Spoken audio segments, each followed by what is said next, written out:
ঢাকা থেকে খুলনা আসতেছিলাম বাসে। আমার ঠিক সামনের সিট থেকে কান্নার আওয়াজ শুনতে পাচ্ছি। কান্নার আওয়াজ শুনে মনে হলো একটা মেয়ে কান্না করতেছে। পাশের সিটে একজন মধ্যবয়স্ক লোক বসা। আমার মনে একটু সন্দেহ হলো, কেননা টিভি নিউজে মাঝে মাঝে দেখি মেয়ে মানুষকে পাচার করে, রেপ করে, বিক্রি করে ইত্যাদি। আমি একটু ভালো করে কান পেতে শুনতেছিলাম। লোকটি মেয়েটাকে বলতেছে, চুপ কর সেমরি, চুপচাপ বইসা থাক। তোরে আমার আনাই ভুল হয়েছে। হালারে কত কইরা কইলাম এই সেমরি আমার লাগবো না, তাও তোরে আমারে দিয়া দিল। এখন চুপচাপ বইসা থাক, নইলে কিন্তু তোরে আবার দিয়ামু।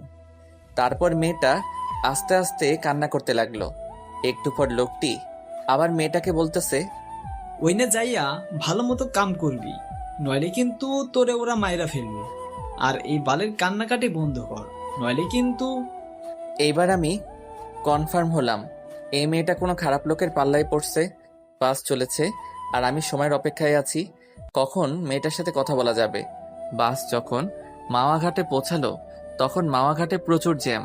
কমপক্ষে 4 থেকে 5 ঘন্টা সময় লাগবে। আর ঘাটে যে ফেরি আছে ওইটা 1 ঘন্টা পর ছাড়বে। তার মানে আমরা পরে যে ফেরি আসবে সেই ফেরিতে যাওয়া লাগবে জ্যামের কারণে। বাসের ভিতর গরমের কারণে অনেক যাত্রী বাইরে বের হচ্ছে। কিছুক্ষণ পর ওই লোকটা বাইরে বের হলো। আমি এই রকমই একটা সময়ের অপেক্ষা করতেছিলাম। আমি মেয়েটার পাশের সিটে বসলাম, মেয়েটার দিকে তাকালাম। মেয়েটা বোরকা পরা, শুধু তার চোখটা দেখা যাচ্ছে।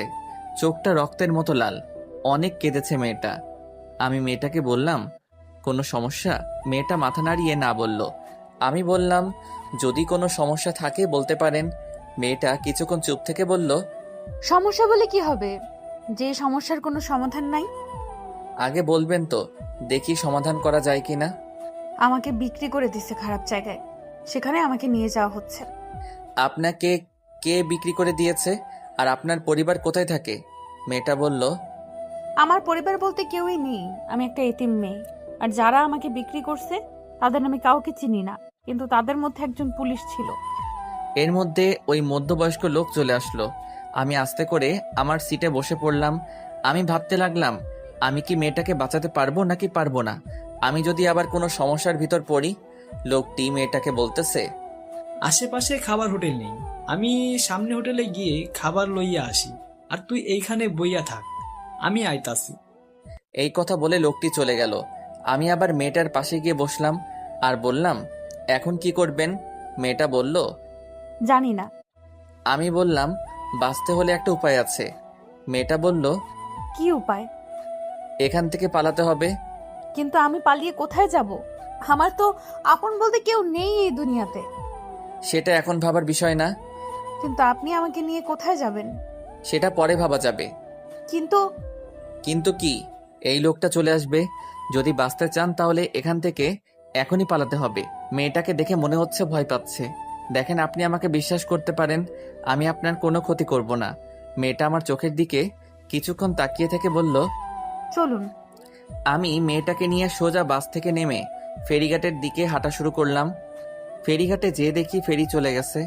এখন কি করব কিছু বুঝতেছি না। এখন স্টিমার বোটে যাওয়া ছাড়া কোনো উপায় নাই। মেয়েটা বলল, কোথায় যাব আমরা? ভয়ে ভয়ে বলল কথাটা। আমি বললাম, আমার দাদা বাড়ি। তারপর স্টিমার বোটে উঠলাম। অনেক গতিতে চলছে। কিছুক্ষণ পর মেয়েটা অন্যদিকে ফিরে মুখের উপর থাকা মুখোশটা মাথার উপরে উঠিয়ে হাতটা মেলে আকাশের দিকে তাকিয়ে রইল।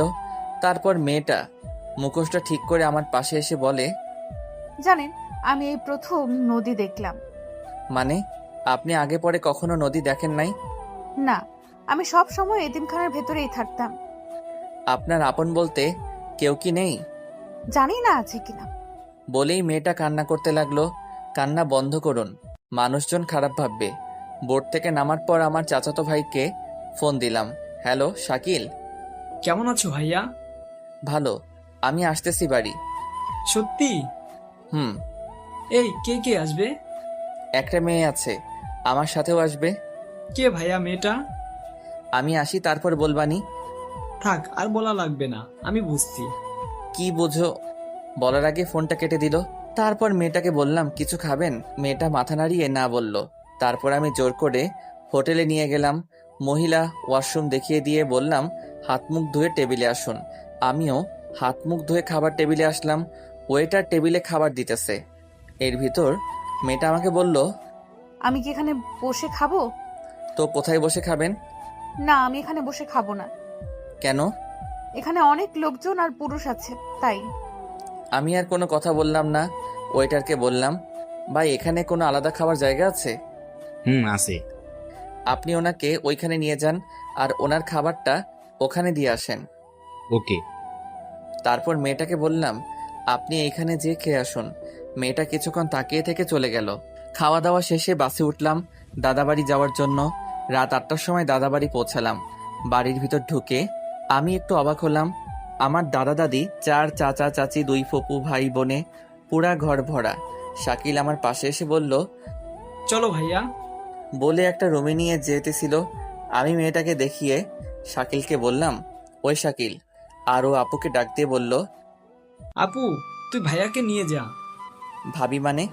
শাকিল মুচকি মুচকি হাসতেছে। আমি মেয়েটাকে বললাম, এনাদের সামনে একটু কান্না করবেন না। মেয়েটা মাথা নাড়িয়ে ঠিক আছে জানালো। আপু আমার সামনে এসে বলতেছে, অনেক বড় হয়ে গেছিস। মানে? মেয়েটাকে দেখিয়ে এই যে বলে আপু মেয়েটাকে নিয়ে অন্য রুমে চলে গেল।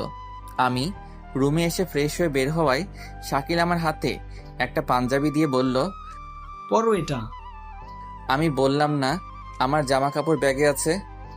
তারপরেও পরো, দাদা পড়তে বলেছে। আমি পরে বের হলাম। তারপর দাদার পাশে বসলাম।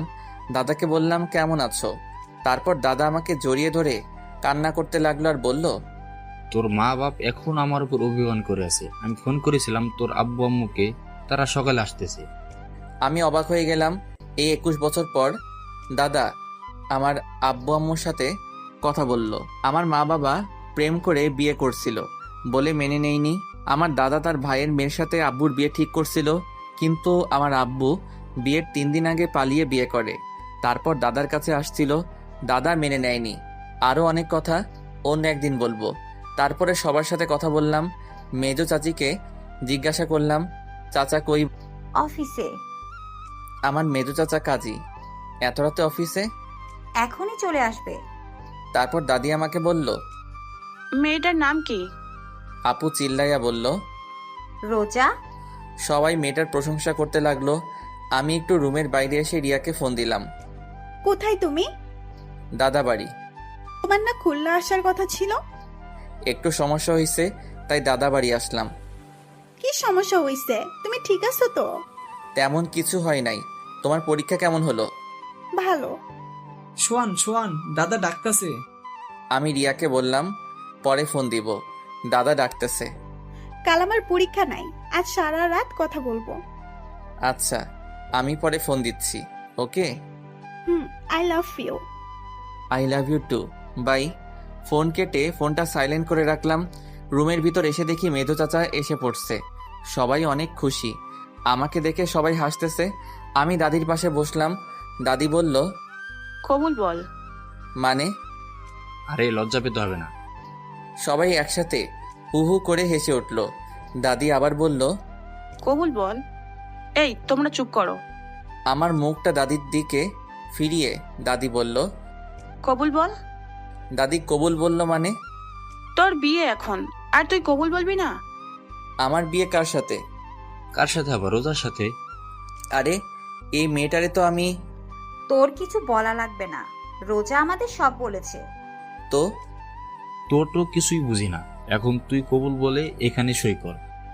আর তুই যদি বিয়েটা না করিস, তোর আব্বু আম্মুকে আমি কোনোদিনও মেনে নেব না। আমি কিছুক্ষণ চুপ থেকে বললাম, রোজার সাথে আমার কিছু কথা আছে।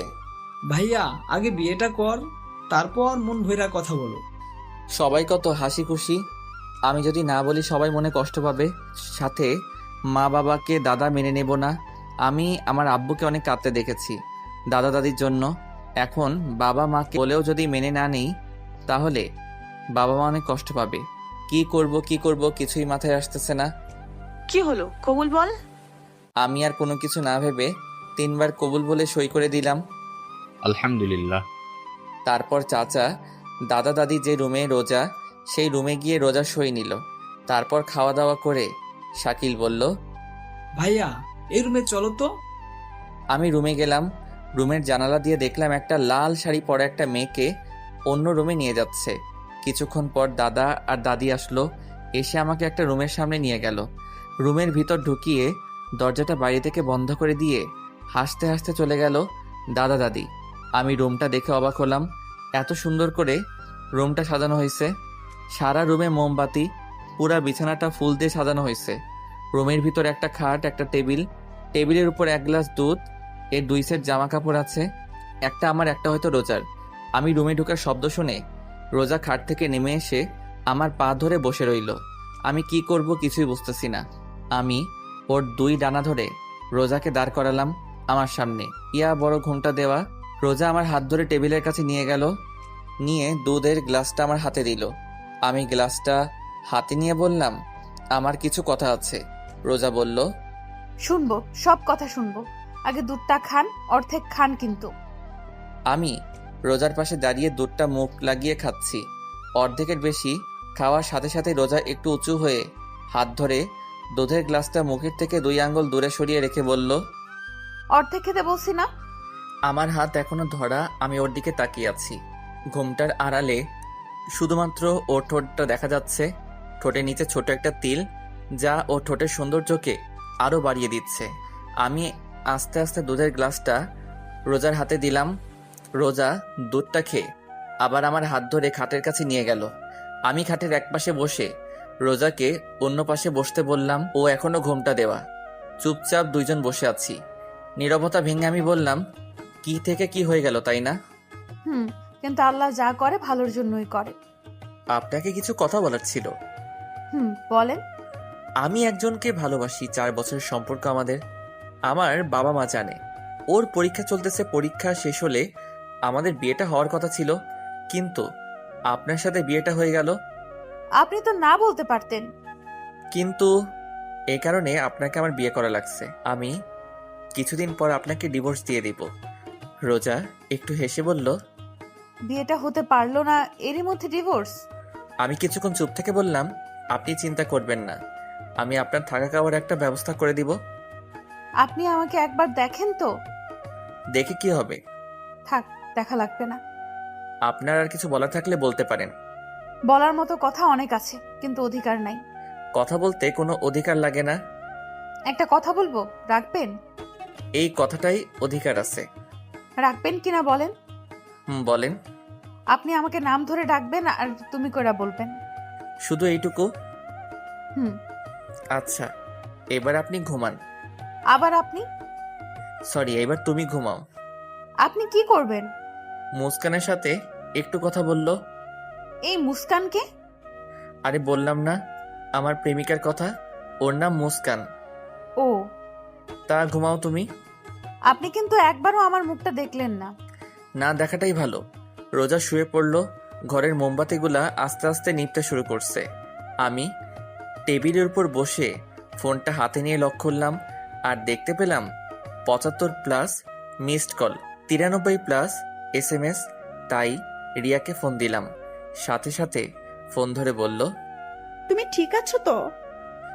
ঠিক আছি। কেন, কি হয়েছে? আমার কেন জানি মনে হচ্ছে তুমি আর আমার নেই।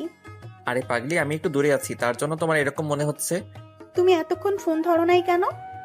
ফোন চার্জে ছিল। কথা বলতে বলতে টেবিলের উপর দেয়ালের সাথে হেলান দিয়ে ঘুমিয়ে পড়ছি। এই যে শুনছেন, ওঠেন, উঠে বিছানায় আসেন। প্রায় মধ্যরাত। তখন মোমবাতি হাতে নিয়ে একটা লাল বেনারসি পরা পরী আমার সামনে দাঁড়িয়ে আছে। টানা টানা চোখ, লম্বা নাক, আকর্ষণ করার মতো ঠোঁট, সাথে ঠোঁটের নিচে তিলটা। আমি হা হয়ে ওর দিকে তাকিয়ে আছি। মশা ঢুকবে মুখে।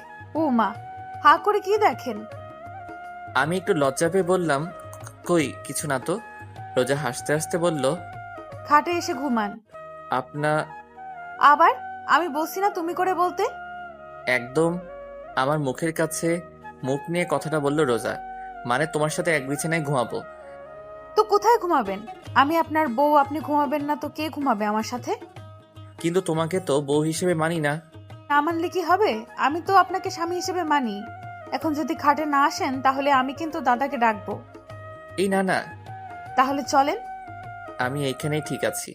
খাটে আসবেন নাকি ডাক দিব? তারপর আমি অন্যদিকে ফিরে শুয়ে পড়লাম।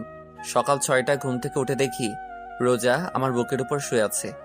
একদম পরীর মতো লাগছে, যে কেউ রোজাকে দেখলে প্রেমে পড়ে যাবে। কিন্তু আমি রিয়াকে ভালোবাসি, রোজার মায়ায় পড়া যাবে না। আমি রোজার মাথাটা বুকের উপর থেকে সরিয়ে বালিশের উপর রেখে আমি আবার শুয়ে পড়লাম। এইবার ঘুম থেকে উঠে আমি চমকে গেলাম, কারণ আমার সামনে আমার মা বাবা আর আমার ছোট ভাই। পাশে তাকিয়ে দেখি রোজা নাই। ঘুম ঘুম চোখে মাকে বললাম, তোমরা কখন আসলা? তুই এইটা কিভাবে পারলি? আমি গালে হাত দিয়ে দাঁড়িয়ে আছি।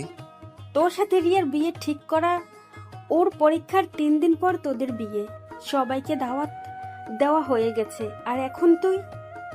রিয়ার কি হবে? ও যদি জানতে পারে ও তো পাগল হয়ে যাবে।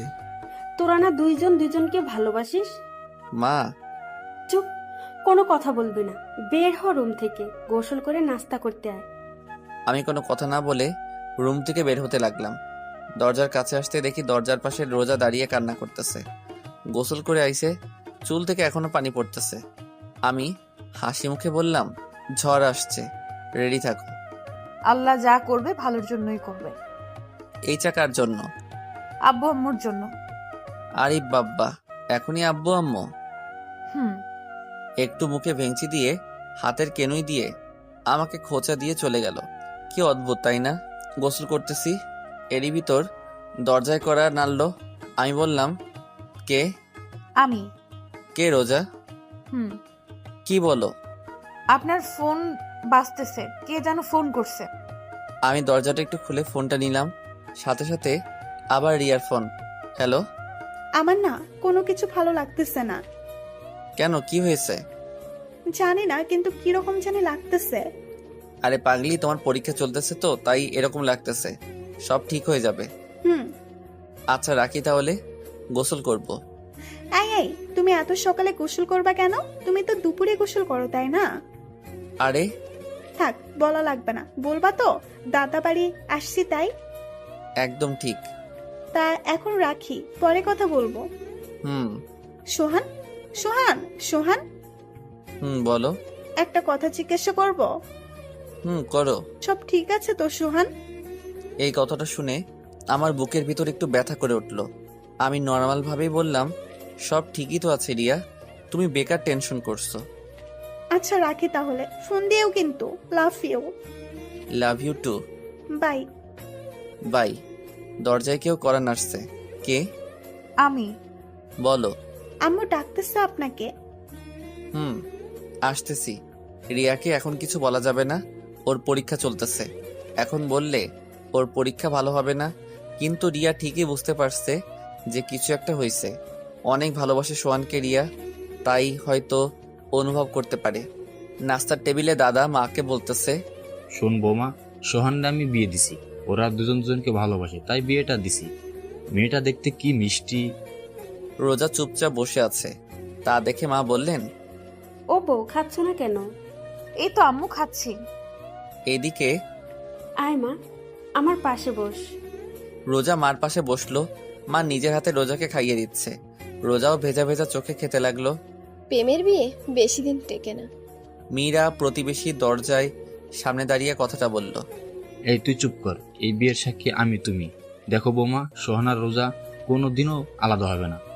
কেন আলাদা হবে? এরকম একটা মিষ্টি মেয়েই তো আমার চাই। একটু বাইরে বের হলাম। ঘোরাফেরা করে বাসায় আসার সাথে রোজা বলল, কোথায় ছিলেন এতক্ষণ? আমি কোনো কথা না বলে রুমে এসে মার কাছে গেলাম। মা, কিছু কথা আছে তোমার সাথে। বল। রোজাকে আমি বাসে। রোজা আমাকে সব বলেছে। বাসে দেখা হয়েছে, ও এতিম। তোর দাদা ভাবছে তুই রোজাকে পালিয়ে নিয়ে আইছিস, তাই তোদের বিয়ে দিয়ে দিছে, এই তো। তো এখন কি করব? কি করবি মানে? বলছিলাম কি ডিভোর্স ডিভোর্স দিবি মানে? আমাদের বংশের ডিভোর্স, তালাক নামে কোনো শব্দই নাই। মা, আমি রিয়াকে ভালোবাসি। আমি রিয়ার মাকে ফোন করে বলে দিছি আমার ছেলের অন্য জায়গায় বিয়ে হয়ে গেছে। মা, তুমি। মা কান্না করে দিয়ে বলল, দেখ সোহান, তোর আর রোজার বিয়েটা হয়ে গেছে, এখন তুই রিয়াকে ভুলে যা। তোর দাদার কথা শুনিস নাই? তোদের দুজনের জন্য এই বিয়েটা হচ্ছে।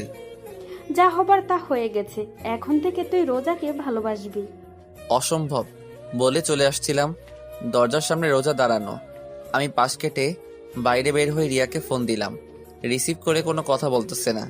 রিয়া, রিয়া, কান্নার আওয়াজ শোনা যাচ্ছে। রিয়া, হুম, কথা বলো না কেন? কেন করলা এটা আমার সাথে সোহান? রিয়া, আমার কথাটা শুনো। কেমনে পারলা তুমি এটা করতে? রিয়া শুনো। কোনো কারণ আমি জানতে চাই না। অনেক ভালোবাসি সোহান তোমাকে, অনেক ভালোবাসি। তোমার বুকে অন্য কেউ মাথা রেখে ঘুমাবে আমি ছাড়া, আমি কোনোদিনও ভাবতে পারি নাই। তুমি সকালে আমাকে বললা সব ঠিক আছে। হ্যাঁ, সব ঠিকই আছে, কাল আমাকে একবার দেখতে এসো, কেমন আর সাথে নতুন বউকে নিয়ে আসবা। রিয়া, রাখি তাহলে। ফোনটাও কাটে নাই, ওর কান্নার আওয়াজ শোনা যাচ্ছে। আমি বললাম লাভ ইউ রিয়া, একটু জোরে কান্না করে কেটে দিল। কিছুক্ষণ পর ইমন ফোন দিছে। হ্যালো। কিরে মামা, বিয়ে করলি টেরও পেলাম না। তুই জানলি কি করে? এলাকায় সবাই জানে মামা। তা তোদের তো কয়েকদিন পর বিয়ে হওয়ার কথা ছিল, তাই না? মনে হয় রিয়া এই বিয়েটা তাড়াতাড়ি করাইছে, তাই না? রিয়া তোর অনেক ভালোবাসে দোস্ত, কোনো সময় কষ্ট দিবি না। আমি এইবার কাঁদতে শুরু করলাম। কিরে, কি হয়েছে সোহান? দোস্ত, রিয়ার সাথে বিয়ে হয় নাই। মানে? ইমনকে সব খুলে বললাম। দোস্ত তুই চিন্তা করিস না, সব ঠিক হয়ে যাবে। হুম। আমি তোরে পরে ফোন দিচ্ছি। বাসায় আসলাম, খাটে বসা মাত্র রোজা রুমে এসে বলল, কিছু লাগবে? না। রোজার হাতে মার সোনার চুড়ি, যে একসময় মা রিয়াকে দেবে বলে কিনেছিল মা। রোজা আমার পাশে বসলো। আপনি কোনো চিন্তা করবেন না, আমাকে ডিভোর্স দিয়ে রিয়া আপুকে আপনি বিয়ে করেন। আমি হাসতে হাসতে বললাম, আমার অধিকার পাও নাই? তা কি হইছে? বাড়ির আর সবার কাছ থেকে তো নিজের অধিকার নিয়ে নিচ্ছ। মানে? মানে আর কি, যাও বের হও রুম থেকে। রিয়া চলে গেল। আমি চোখ বুজে শুয়ে শুয়ে ভাবতেছি কি থেকে কি হয়ে গেল। আমার সাজানো জীবনটা এক নিমিষে উল্টাপাল্টা হয়ে গেল। অনেক রাগ হচ্ছে রোজার উপর। কিছুক্ষণ পর রোজা রুমে আসলো। ও হয়তো ভাবছে আমি ঘুমিয়ে পড়ছি। পাশে বসে আমার কপালে একটা চুমু দিল। আমার রাগের পরিমাণটা আরো বেড়ে গেল। আমি উঠেই রোজার গালে ঠাস ঠাস। তোর সাহস কি করে হলো এটা করার? রোজা ভয় পেয়ে আমার থেকে একটু দূরে সরিয়ে দাঁড়িয়ে বোবা কান্না করতেছে। ফর্সা গালে আমার আঙুলের ছাপ স্পষ্ট দেখা যাচ্ছে। তোরে বলছি না আমার থেকে দূরে দূরে থাকবি? রোজা কোনো কথা বলতেছে না, চুপচাপ কান্না করতেছে। এরই মধ্যে মা রুমে ঢুকলো। কি হয়েছে, এত চিল্লাচিল্লি করছিস কেন? এ কি রোজা, তুই কান্না করতেছিস কেন? তোর গালে এটা কিসের দাগ? নে আম্মু। মা আমার কাছে এসে বলল, রোজাকে মারছিস তুই? কেন মারছিস? মা এবার আমার গালে পড়ছে। আমার রাগটা আরো বাড়তে লাগলো। মা, এই একটা মেয়ের জন্য তুমি? ও শুধু একটা মেয়ে না, ও আমাদের বাড়ির বউ। বউ বউ বউ আর ভালো লাগে না মা। ভালো লাগবে আনে। আসেন ভাত খাইতে। রোজা মা, তুই আমার সাথে আয়। মা, আমি খুলনা যাব। তোর সাথে পরে কথা বলবো। আর রোজার গায়ে ফেরদার হাত দিচ্ছিস তো আমার চাইতে খারাপ আর কেউ হবে না। মা রোজাকে নিয়ে চলে গেল। আর আমি ভাবতেছি কি করা যায়। রিয়াকে ফোন দিলাম কিন্তু ওর ফোনটা বন্ধ। এত টেনশন আমি আর নিতে পারতেছি না, পুরা মাথাটা ঘুরছে। আমি নিচে ঠাস করে পড়ে গেলাম। আর কিছুই মনে নেই। চোখ মেলে দেখি রোজা আমার পাশে বসে আমার হাত ধরে কান্না করতেছে। বাড়ির সবাই খাটের আশেপাশে দাঁড়িয়ে আছে। আপু ভাত নিয়ে আসলো। একে একে সবাই বের হয়ে গেল। এখন রুমে আমি, মা আর রোজা। রোজা আমার সামনে ভাত তরকারি পানি রাখতে লাগলো। হাত ধুতে যাব, তখন দেখি হাত নাড়াতে পারছি না। মনে হয় পড়ে যাবার সময় ব্যথা পাইছি। মা, ভাত খাওয়াই দাও। কেন, হাতে কি হয়েছে? এমনি ব্যথা করতেছে ডান হাতে। ঠিক আছে। মা ভাত মাখাতে লাগলো। এরই মধ্যে চাচি আপু মাকে ডাকতেছে। কি? তোমাদের দাদা ডাকতেছে। খাওয়ানো শেষ হলে আসতাছি, তুই যা। চাচি তুমিও না, তোমার পোলার এখন বউ আছে, আর বউ থাকতে তুমি ওরে খাওয়াইয়া দাও। মা কিছু একটা ভেবে রোজাকে বলল, নে বাটটা খাইয়া দে, তারপর ঔষধ খাইয়া দিস। মা। চুপচাপ খা, না হলে না খাইয়ে থাক। মা চলে গেল। অনিচ্ছা থাকা সত্ত্বেও রোজার হাতে ভাত খেতে হলো। তারপর রিয়াকে ফোন দিলাম কিন্তু বরাবরের মতো ফোনটা বন্ধ। রাতে আমি আগে থেকে রুমে শুয়েছিলাম। রোজা এসে আমার পাশে শুয়ে পড়ল। আমি একটু নর্মাল ভাবে জিজ্ঞাসা করলাম, তোমার অতীত সম্পর্কে বললা না? রোজা আমার দিকে ফিরল, ওর চোখের পানি গাল বেয়ে পড়তেছে। খালি কান্না করে মেয়েটা। খুব মায়া হলো ওর প্রতি। নিজের অজান্তে আমার হাত দিয়ে ওর চোখের পানি মুছে দিলাম। ও করুণ চোখে আমার দিকে চেয়ে আছে। আমি একটু হেসে বললাম, তোমার অতীতটা কি আমি জানতে চাই। কি হয় তুমি এতিমখানা থেকে ওদের কাছে গেলে? আমার যখন 2 বছর বয়স তখন আমার বাবা মারা যায়। আমার মামারা মার অন্য জায়গায় বিয়ে ঠিক করে, কিন্তু মার সাথে যার বিয়ে ঠিক হয় সে আমাকে মেনে নিবে না। তাই মা এক প্রকার বাধ্য হয়ে আমাকে এতিমখানায় রেখে আসে। এইসব কথা আমাকে এতিমখানায় যে খালা রান্না করতো সে বলছে। বুঝলাম। তা তুমি ওই লোকদের কাছে কিভাবে গেলে?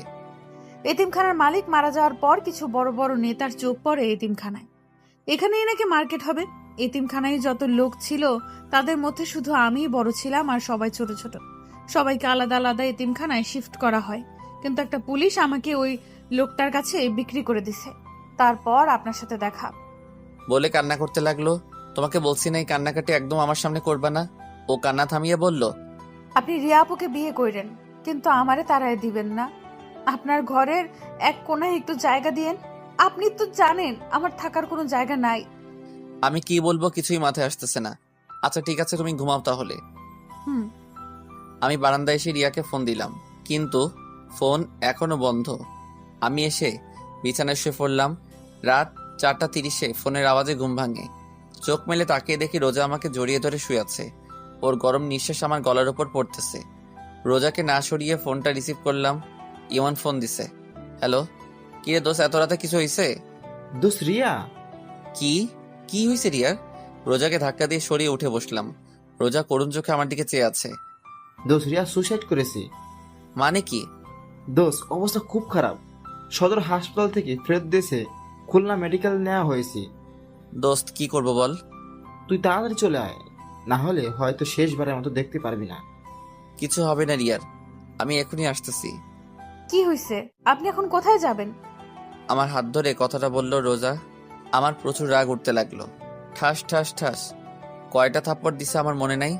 তোর জন্য, শুধু তোর জন্য আমার সাজানো জীবনটা এলোমেলো হয়ে গেছে। রোজা কান্না করতে আছে। এত রাতে চিল্লাপাল্লা শুনে বাড়ির সবাই কড়া নাড়ালো। দরজা খুলতেই মা ঘরে ঢুকে, সাথে দাদি ও চাচিরা। কি হয়েছে কি সোহান? এত চিল্লাপাল্লা কেন? কি রে রোজা, তুই কান্না করতেছিস কেন? তুই আবার রোজাকে মারছিস? মা মা আমার কথা না শুনে অনবরত থাপ্পড় মারতে লাগলো আমার গালে। রোজা খাট থেকে নেমে আমার সামনে দাঁড়ালো। আম্মু, উনি আমারে কিছু বলে নাই। তুই সর সামনে থেকে। না আম্মু, উনি আমার স্বামী। উনিই মারবে আমাকে, আর উনি ভালোবাসবে আমায়। সর তো তুই। মারো মারো, কত মারবা মারো। এবার মা বুঝতে পারলো কিছু একটা হয়েছে। মা আমার পাশে বসে বলল, কি হয়েছে? রিয়া। রিয়া কি? আমি এখন খুলনা যাব। কেন? আর এত গাড়ি পাওয়া যাবে না তো? রিয়ার কি হয়েছে? ও সুইসাইড করছে। কি? ও আমার জন্য সুইসাইড করছে মা। ইমন বলল সদর থেকে ফেরত দিয়েছে, খুলনা মেডিকেলে নিয়ে গেছে। আর ইমন বলল মনে হয় আর বাঁচবে না। মা কি বলবে ভাবতেছে। মা জানতো এরকম কিছু একটা হবে, কিন্তু এত তাড়াতাড়ি হবে তা মা ভাবতে পারে নাই। দেখ সোহান, রিয়ার কিছু হবে না। রোজা আমার পাশে বসলো, আমার কাঁধে হাত রেখে বলল, আপনি চিন্তা করবেন না, সব ঠিক হয়ে যাবে। এখন 5:30। শাকিল কোথা থেকে একটা বাইক নিয়ে আইছে। রিয়ার মাকে ফোন দিলাম, কিন্তু রিসিভ করলো না। খুলনা রওনা দিব। রুম থেকে বের হব, এরই ভিতর রোজার সামনে আসলো। আমার ডান হাত তার বুকের উপর রাখলো, আর চোখ বুজে বলতে লাগলো, আমি হয়তো আপনার জীবনে এসে অনেক বড় ক্ষতি করে ফেলেছি আপনার। আমার না অনেক লোভ। ছোটবেলা থেকেই কাউকে আব্বু আম্মু বলে ডাকতে পারি নাই, তাই আপনার আব্বু আম্মুকে পেয়ে লোভটা আর সামলাতে পারি নাই। আমার জন্য আপনি অনেক সমস্যায় পড়ছেন, তার জন্য আমি আপনার কাছে ক্ষমা চাচ্ছি। আমার হাতটা এখনো ওর বুকের উপর। এক একটা নিঃশ্বাস আমি আমার হাত দিয়ে অনুভব করতে পারছি। আমি হালকা করুণভাবে বললাম, আর কিছু বলবে? হুম। বলো তাহলে, আমার বের হতে হবে। মারবেন না তো? না বলো। আর ওই সময় তোমাকে মারছি তার জন্য সরি। আমি আপনাকে একটু জড়িয়ে ধরতে চাই। রোজা উত্তরের আশায় আমার দিকে চেয়ে আছে। আমি কি বলবো ভাবতেছি, কি মনে করে যেন আমি হাতটা মেলে দিলাম, আর ও সোজা আমার বুকের উপর পড়লো। মা দরজার সামনে দাঁড়িয়ে হালকা কাশি দিল। রোজা লজ্জা পেয়ে খাটের কাছে বসলো। মা রুমে ঢুকে রোজাকে বলল, রোজামা, তুই একটু বাইরে যা। রোজা বাইরে চলে গেল। মা কিছু বলবা? দেখ সোহান, তুই রিয়াকে ভালোবাসিস, তোর ভালোবাসাকে আমি আর তোর আব্বুর সম্মান করি। সম্মান করে বলে আমরা তোর আর রিয়ার বিয়ে ঠিক করি। কিন্তু এখন রোজা তোর বউ। তুই রোজাকে না চাইলে ও আমি রোজাকে চাই। শুধু আমি না, বরং বাড়ির সবাই রোজাকে তোর পাশে দেখতে চাই। এখন তোর হাতে সবকিছু। তাহলে মা রিয়ার কি হবে? মা কি হলো, কথা বলো। রিয়ার কি হবে? ও তো আমাকে পাগলের মতো ভালোবাসে।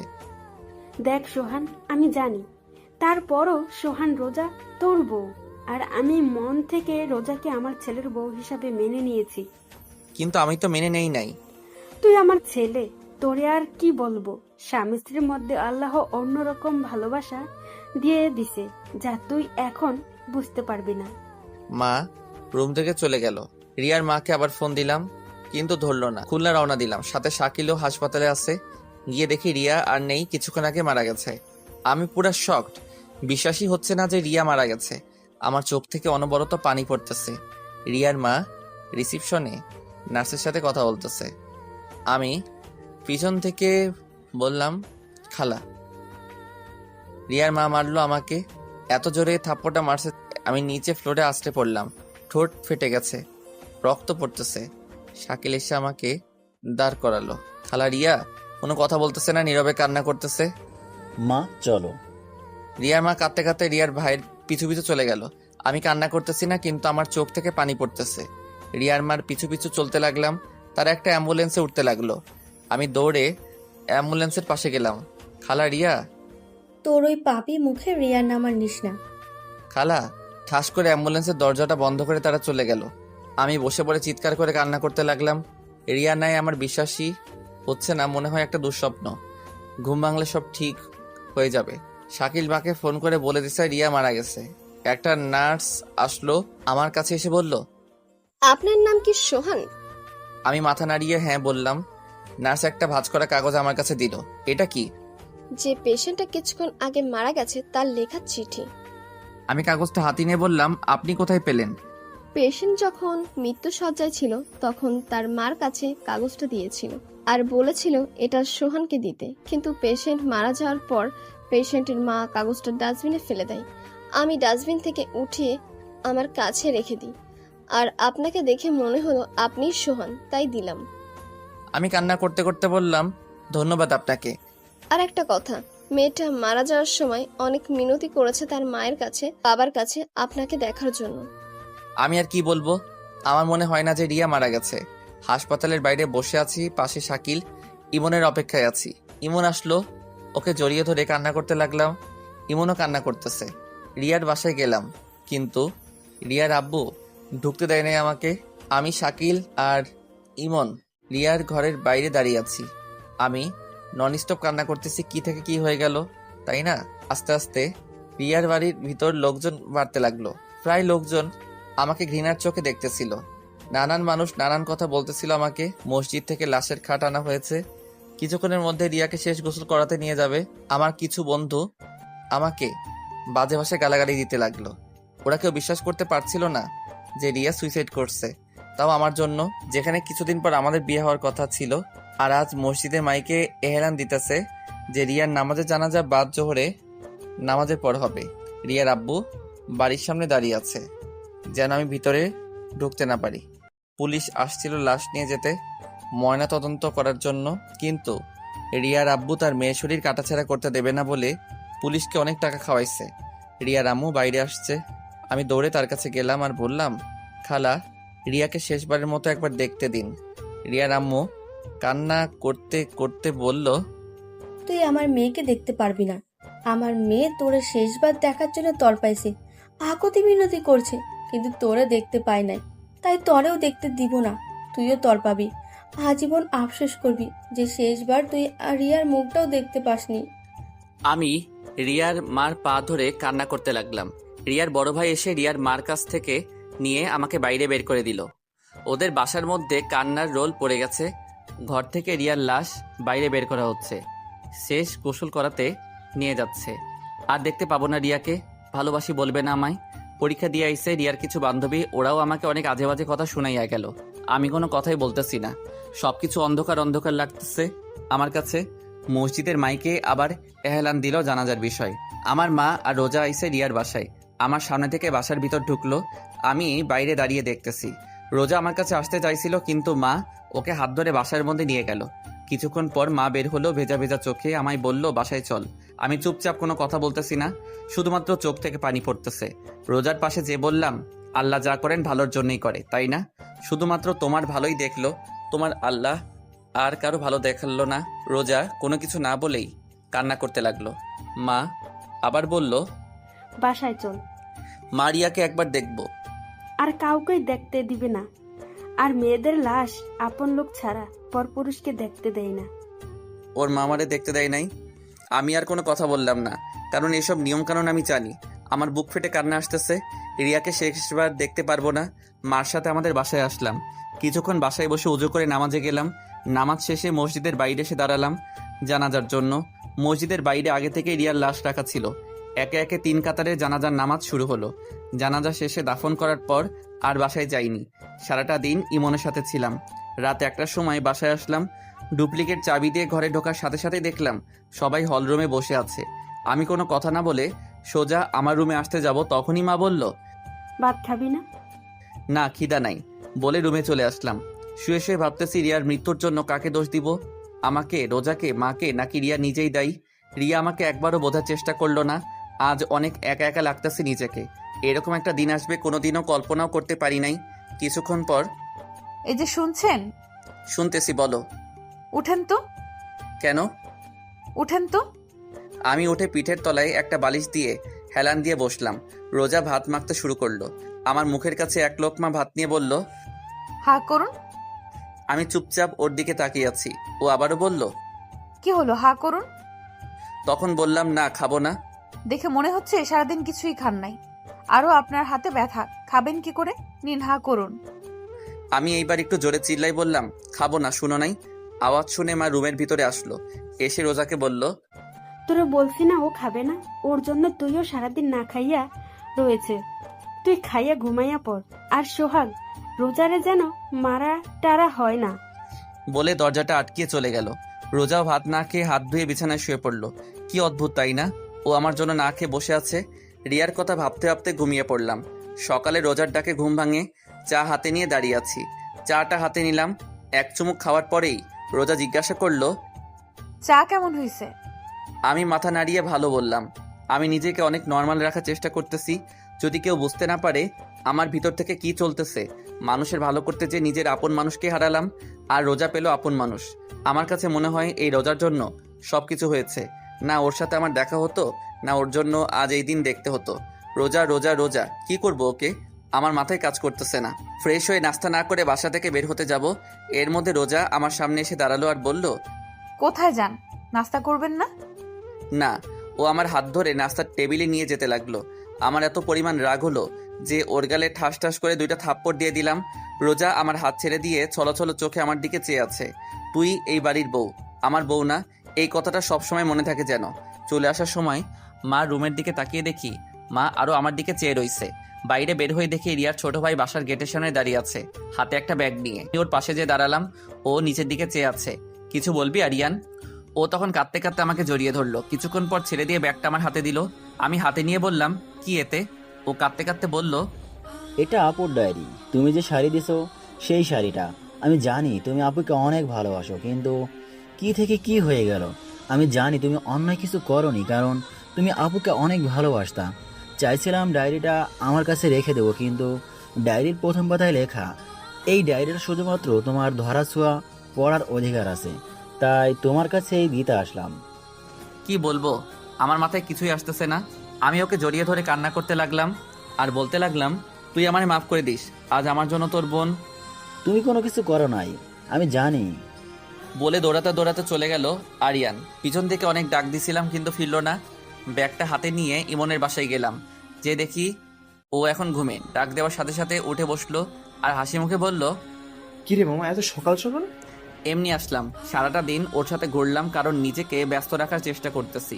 রিয়ার কথা যেন মনে না পড়ে, মনে পড়লে কান্না আসে। কেন ও আমাকে রেখে চলে গেল? ও কি আমাকে একটু বিশ্বাস করতো না? রিয়ার কথা যেন মনে না পড়ে, তাই নিজেকে ব্যস্ত রাখতেছি। রাত 11টার দিকে বাসায় আসলাম। দরজায় টোকা দেওয়ার সাথেই দরজা খুলে দিল। রোজা হয়তো আমার অপেক্ষায় ছিল। ভিতরে ঢুকে রুমের দিকে যাচ্ছিলাম, এর মধ্যে রোজা বলল, হাত মুখ ধুয়ে আসুন, আমি টেবিলে ভাত দিচ্ছি। আমি বাইরে থেকে খেয়ে আসছি, এখন আর খাবো না। রোজার দিকে তাকিয়ে দেখি ও করুণ চোখে আমার দিকে চেয়ে আছে। রুমে যে ব্যাগ থেকে ডায়েরিটা বের করে আলমারির ভিতর রাখলাম, আর শাড়িটা টেবিলের উপর রাখলাম। ছাদে এসে বসে রইছি। রিয়ার চিঠি আর ডায়েরি আমি এখনো পড়ি নাই, কারণ ভয় পড়ি নাই, না জানি কি লিখছে। হয়তো আমার উপর ওর যত অভিমান আছে সেটা লিখছে। চোখ থেকে পানি পড়তেছে, আর মনে মনে বলতেছি, রিয়া কেন তুমি আমাকে একবারও বোঝার চেষ্টা করলে না? এই কি তোমার ভালোবাসা রিয়া? আমি এখন একা একা কেমনে থাকবো? জিন্দা লাশ হয়ে বেঁচে আছি আমি। আরও কিছুক্ষণ বসে থেকে রুমে আসলাম। রুমে ঢোকার সাথে সাথে আমার মেজাজটা চরমে উঠে গেল, কারণ রিয়ার শাড়ি রোজা পরছে।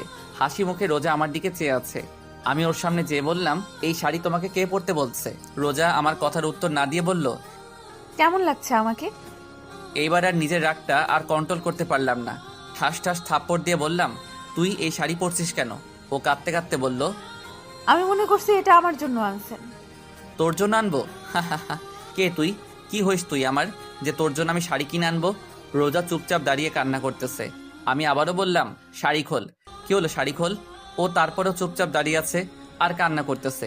আমি এক প্রকার জোর করে ওর শরীর থেকে শাড়ি খুলে নিলাম। রোজা এখনো দাঁড়িয়ে কান্না করতেছে।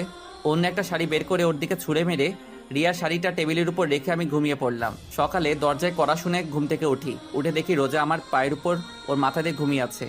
ঘড়িতে তাকিয়ে দেখি 11টা বাজে। তাড়াতাড়ি দরজা খুললাম। দরজা খুলে দেখি মা দাঁড়িয়ে আছে। মা আমাকে ধাক্কা দিয়ে রুমে ঢুকতে বলল, রোজা কই? মা বিছানার দিকে তাকিয়ে দেখি রোজা শুয়ে রয়েছে। মা রোজার পাশে বসে রোজাকে ডাক দিল। রোজার কোনো সারা শব্দ নাই। এক অজানা আশঙ্কা ভর করলো মনের ভিতর, রোজার কোনো কিছু হয়ে গেল না তো? মা তারপর তাড়াতাড়ি ডাক্তারকে ফোন দিল, কারণ রোজা অজ্ঞান হয়ে পড়ে আছে। মা আমার পাশে এসে বলল, রোজাকে মারছিস? আমি কোনো কথা বলতেছি না, চুপচাপ বসে আছি। মা যা বোঝার বুঝে নিয়েছে। মা এবার বলতে শুরু করলো, আর কত কষ্ট দিবি মেয়েটাকে? 2 দিন না খেয়ে আছে তোর জন্য। যদি কষ্টই দিবি তাহলে কেন ওকে বাঁচাইলি? সোহান যে চলে গেছে তার জন্য নিজে তো কষ্ট পাইতাছিস আর অন্যকেও কষ্ট দিতাছিস। আর কত সোহান, তুই যদি ওকে মেনে না নিস তাহলে এখনই ওকে গলা টিপে মেরে ফেল।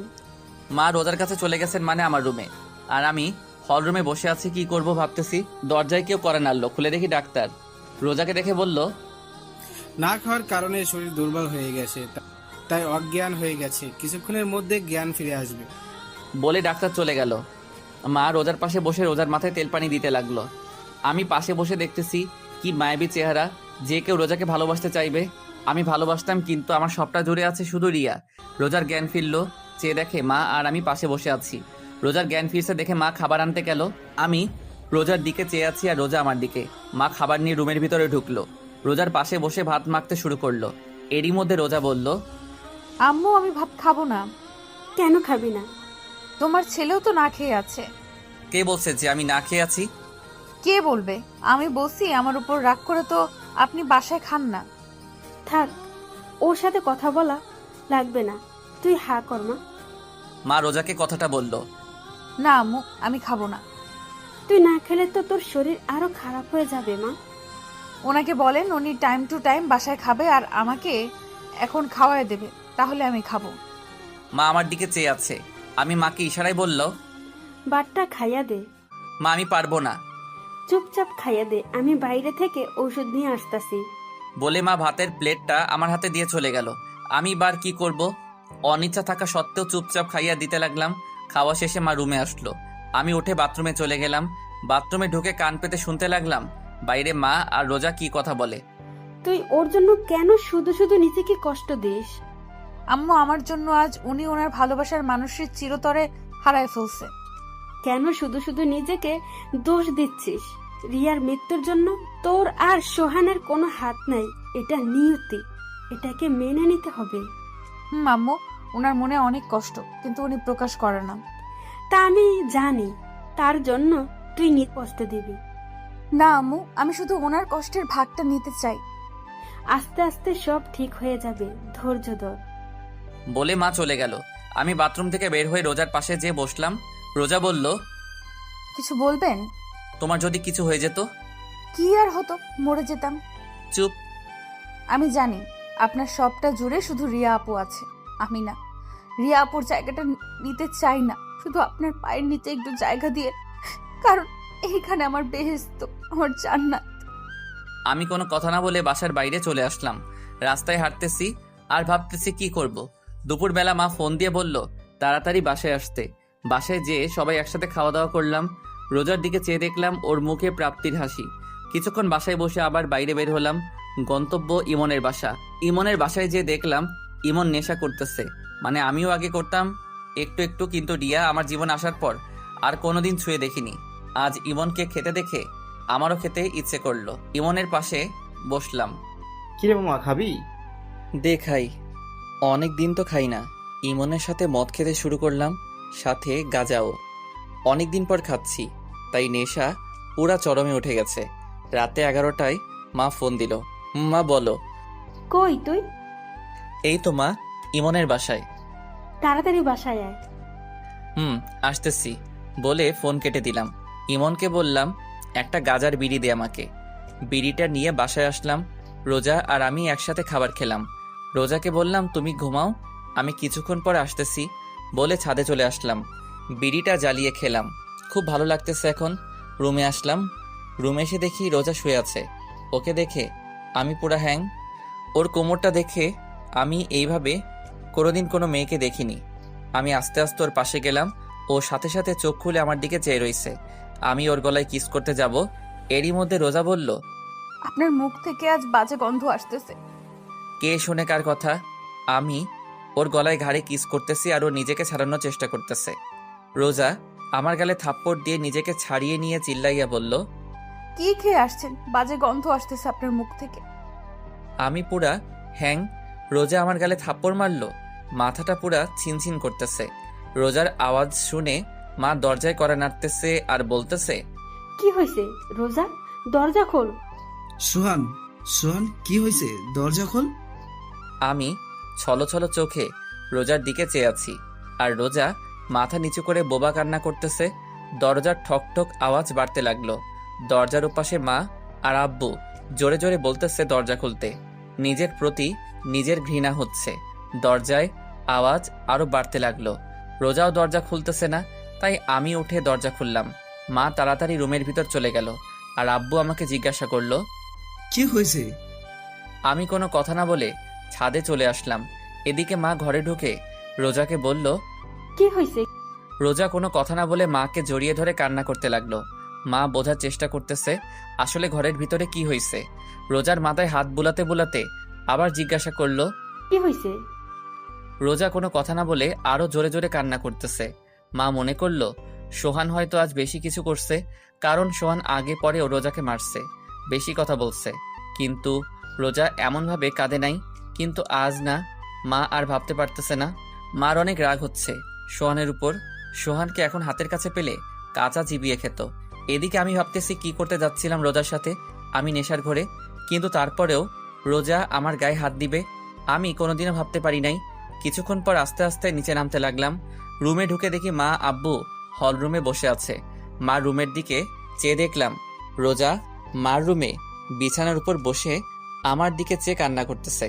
তখন মা আমার সামনে এসে বলল কি হয়েছে সোহান? কানে কি কম শুনিস? কি হয়েছে বল। আমি কোনো কথা না বলে রুমের দিকে যেতে লাগলাম। তখনই আব্বু আমার ঘাড়ে হাত দিয়ে তার দিকে আমাকে ঘুরিয়ে ঠাস ঠাস করে 2টা থাপ্পড় মারল। আমি এইবার অবাক হলাম, কেননা আমার আব্বু আমার গায়ে আমার জানা মতে কোনোদিন হাত দেয় নাই, কিন্তু আজ রোজার জন্য আমার গায়ে হাত দিল। আমাকে মারছে দেখে রোজা রুম থেকে দৌড়ে বের হয়ে আমাকে জড়িয়ে ধরে বলতে লাগলো আমার স্বামীকে কেউ আমার জন্য মারবেন না। আমি রোজাকে ছাড়িয়ে নিয়ে বললাম আজ তোমার জন্য আমার আব্বু আমার গায়ে হাত দিল, আরো কত কিছু দেখার বাকি আছে আল্লাহই জানে বলে রুমে চলে আসলাম। আমার পিছন পিছন মা আর রোজা রুমে ঢুকলো। মা আমাকে বলতে লাগলো দেখ সোহান, এইভাবে চলতে থাকলে কেউ ভালো থাকবে না, না তুই না রোজা না আমরা, বাকিটা তোর হাতে। বলে মা রুম থেকে চলে গেল। রোজা দরজা লক করে আমার পা জড়িয়ে ধরে কান্না করতে লাগলো আর বলতে লাগলো আমাকে আপনি মাফ করে দিন, বিশ্বাস করেন আমি আপনাকে মারতে চাইনি, আমাকে মাফ করে দিন। বলে হাউমাউ করে কান্না করতে লাগলো। আচ্ছা ঠিক আছে, তুমি ঘুমিয়ে পড়ো। ও তারপরেও আমার পা ধরে কান্না করতে লাগলো। আমি রোজাকে ডানা ধরে ওকে উঠিয়ে বললাম, যাও ঘুমিয়ে পড়ো, রাত অনেক হয়েছে। ও যে গালে আমাকে মারছে, ওই গালে আলতো করে হাত দিয়ে বলল। সত্যি মাফ করেছেন তো? আমি ওর হাতটা গাল থেকে সরিয়ে বললাম, মাফ করছি। আর তুমিও আমাকে মাফ করে দিও।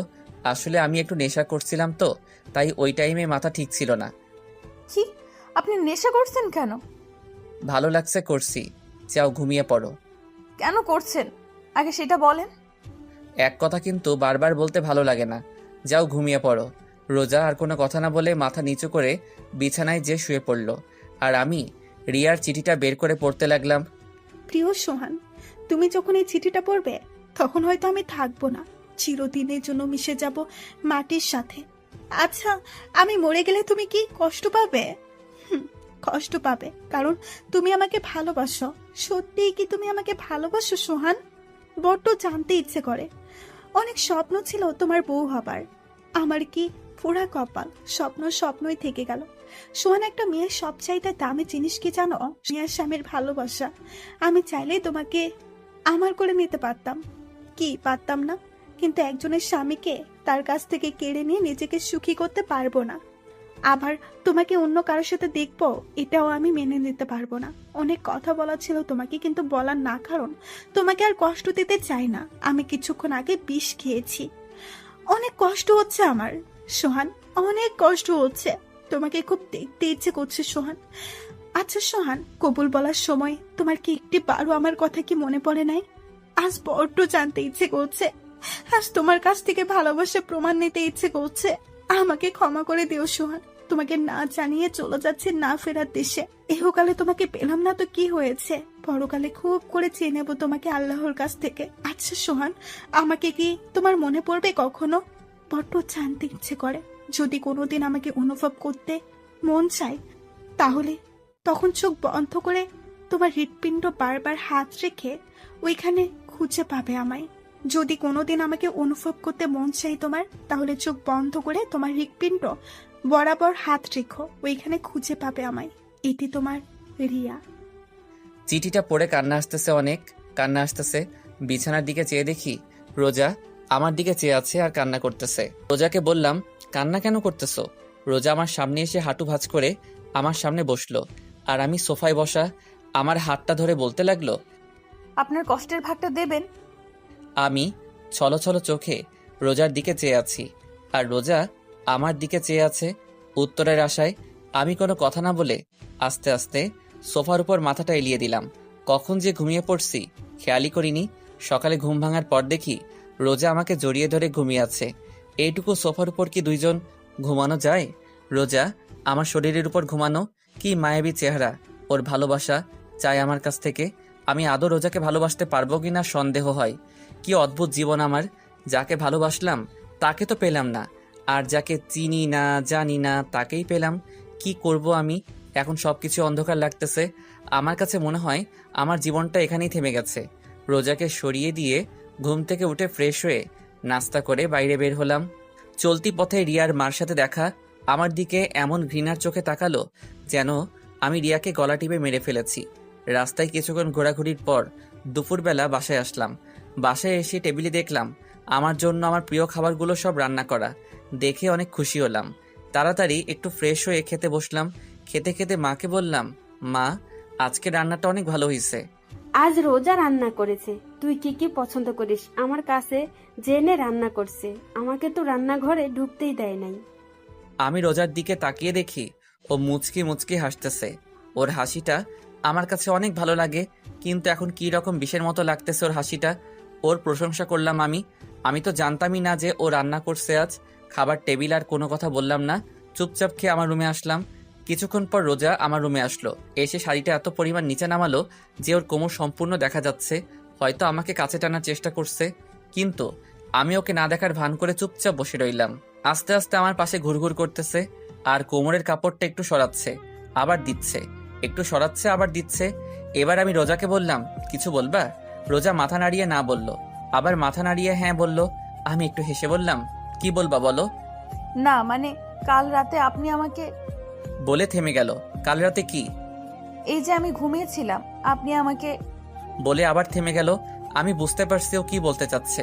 আমি বললাম, সরি বললাম না, তখন আমি নেশা করছিলাম তো তাই তোমাকে। না মানে, আচ্ছা সরি, আর কোনোদিনও এমন হবে না। আপনার ইচ্ছা হলে আপনি আমার সাথে যা ইচ্ছা করতে পারেন, আমি কিছু মনে করব না। আমি ওর দিকে চেয়ে আছি। ও আস্তে আস্তে চোখ খুলে দেখে যে আমি ওর দিকে চেয়ে আছি। ও লজ্জায় দৌড়ে রুমের বাইরে চলে গেল। কিছুক্ষণ পর মা রুমে আসলো, এসে আমার পাশে বসলো। কিছু বলবা? তাকে সিদ্ধান্ত নিলি? কি সিদ্ধান্ত? রোজার বিষয়। দেখ সোহান, মেয়েটা অনেক ভালো, চেহারাও ভালো, সব দিক দিয়ে ঠিক আছে। তাহলে তোরা রিয়ার যেদিন বিয়ে হবার কথা ছিল ওদিন তোর আর রোজার আবার বিয়ে হবে, কেননা সবাইকে দাওয়াত দেওয়া হয়ে গেছে। শোন সোহান, রোজাকে ভালোবাসতে না পারলে ওকে কষ্ট দিস না। বলে মা রুম থেকে চলে গেল। আর আমি ভাবতেছি সবাই রোজার কষ্টটা বোঝে, কিন্তু আমার মনটা যে হাহাকার করতেছে রিয়ার জন্য সেটা কেউ দেখে না। বিকেল বেলা আব্বু আমার রুমে আসলো। কিরে বাবা, কি করিস? কিছু না, এই তো বসে আছি। থাপ্পড়টা জোরে লাগছিল, তাই না? আরে আব্বু, তুমিও না? কালকে ব্যাপারটা কিছু মনে করিস না। আসলে আমাদের কোনো মেয়ে নেই তো, তাই রোজকে এইভাবে কাঁদতে দেখে মাথা ঠিক ছিল না। তুই কিছু মনে করিস না বাবা। না আব্বু, আমি কিছু মনে করি নাই। তা বাইরে আয়, বৌমা পায়েস রান্না করছে, আয় একসাথে খাবো। চলো আব্বু। তারপর সবাই একসাথে পায়েস খেলাম। মা আমাকে বলল রোজাকে নিয়ে আমার খালা বাড়ি আর মামা বাড়ি থেকে ঘুরে আসতে।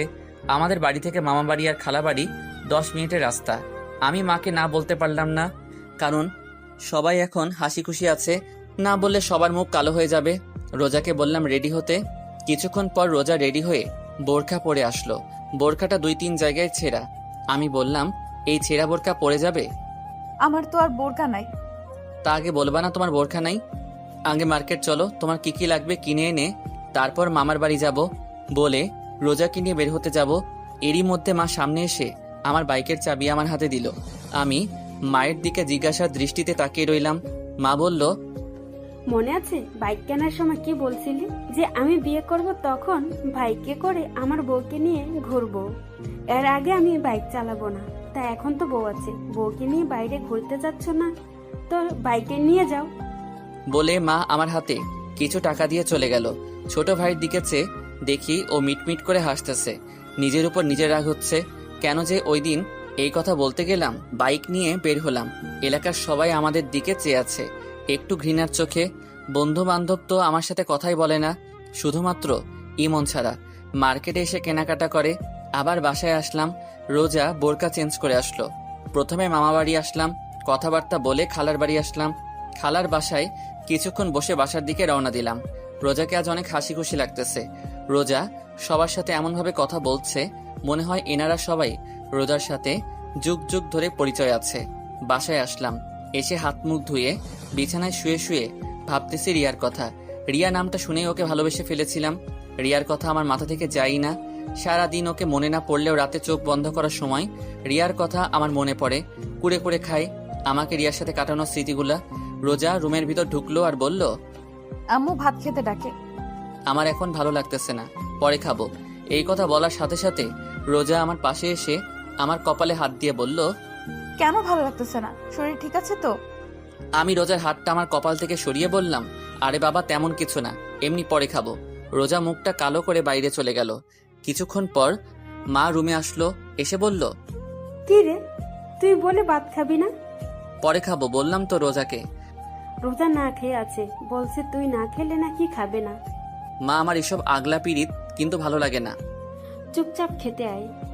বলে মা চলে গেল। আমিও খাইতে যাই নাই, আমার এসব আগলা পিরিত মোটেও ভালো লাগে না।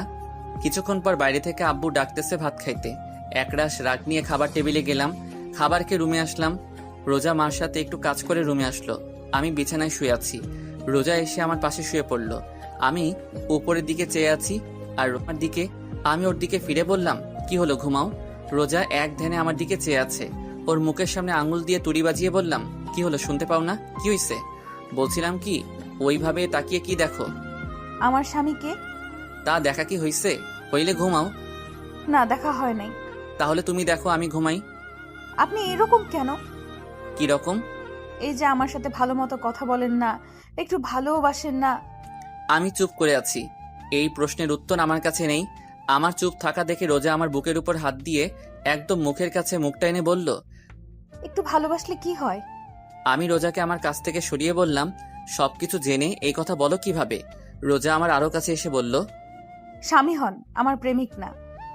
তো তো বুঝি না। ভালো না বাসলে রিয়া আপুর মতো আমিও বিষ খেয়ে মরে যাব। আমি একটু ভয় পেয়ে গেলাম রোজার মুখে এমন কথা শুনে। আমি চুপ আছি দেখে রোজা আবার বলতে লাগলো, কি ভালোবাসবেন নাকি? আমি এখনো চুপচাপ রইলাম। এবার রোজা আমার পেটের উপর উঠে বসলো আর পুরা ঝুঁকে ওর মুখটা আমার মুখের কাছে এনে বলল, একটু ভালোবাসেন না? আমার কাছ থেকে কোনো উত্তর না পেয়ে আমার হাতটা নিয়ে ওর মুখে আমার হাত বোলাতে লাগলো আর বলতে লাগলো, একটু আদর করেন না? আমি হাতটা ওর হাত থেকে ছিনিয়ে নিলাম আর ও সাথে সাথে আমার মুখে, গলায়, বুকে অগণিত চুমু দিতে লাগলো। আমি পাগল হয়ে যাচ্ছি। মন চাচ্ছে রোজার ভিতর ডুব দিতে, কিন্তু রোজা পাগলের মতো চুমু দিতে লাগলো। আমি কোনো প্রকার রেসপন্স করতেছি না। এই প্রথম কোনো মেয়ে আমাকে লিপ কিস করলো। আমি আর নিজেকে ধরে রাখতে পারি নাই। আমি কেন, অন্য যে কোনো পুরুষ নিজেকে ধরে রাখতে পারবে না এরকম সময়? বিলিয়ে দিলাম নিজেকে রোজার মাঝে। ভেসে গেলাম দুজনে এক অন্য রকম সুখের জগতে। সকালে বৃষ্টির মতো টুপ টুপ করে পানি পড়তেছে মুখের উপর। চোখ মেলে তাকিয়ে দেখি রোজা গোসল করে এসেছে আর ও চুলের পানি আমার মুখের উপর ফেলতেছে। আমি রোজার দিকে চেয়ে আছি। অনেক সুন্দর লাগতেছে ওকে আজ। কিরকম কাটলো রাতটা? আমি রোজার দিকে তাকিয়ে বললাম, আমার কাছ থেকেও নিজের অধিকারটা নিয়ে নিলে? রোজা একটু রাগী লুক নিয়ে একদম আমার কাছে এসে বলল, স্বামীর কাছ থেকে স্ত্রীর অধিকার নিলাম, তাতে আপনার কি? আর হ্যাঁ, আজকের পর থেকে আজ রাতে যেভাবে ভালোবাসছেন প্রতিদিন এইভাবে ভালোবাসবেন আমাকে। নইলে কি? যেভাবে রাতে অধিকার আদায় করে নিচ্ছি এইভাবেই আদায় করে নিব। বলে রোজা আমার কপালে আলতো করে একটা চুমু দিয়ে চলে গেল। দরজার সামনে দাঁড়িয়ে রোজা আবার বলল, গোসল করে তাড়াতাড়ি নাস্তা করতে আসেন। বলে চলে গেল। গোসল করে নাস্তার টেবিলে আসলাম। রোজাকে দেখে মনে হচ্ছে ও হাসি খুশি ভাবে সবার সাথে কথা বলতেছে। এরকম হাসি খুশি রোজাকে আগে পরে দেখিনি আমি।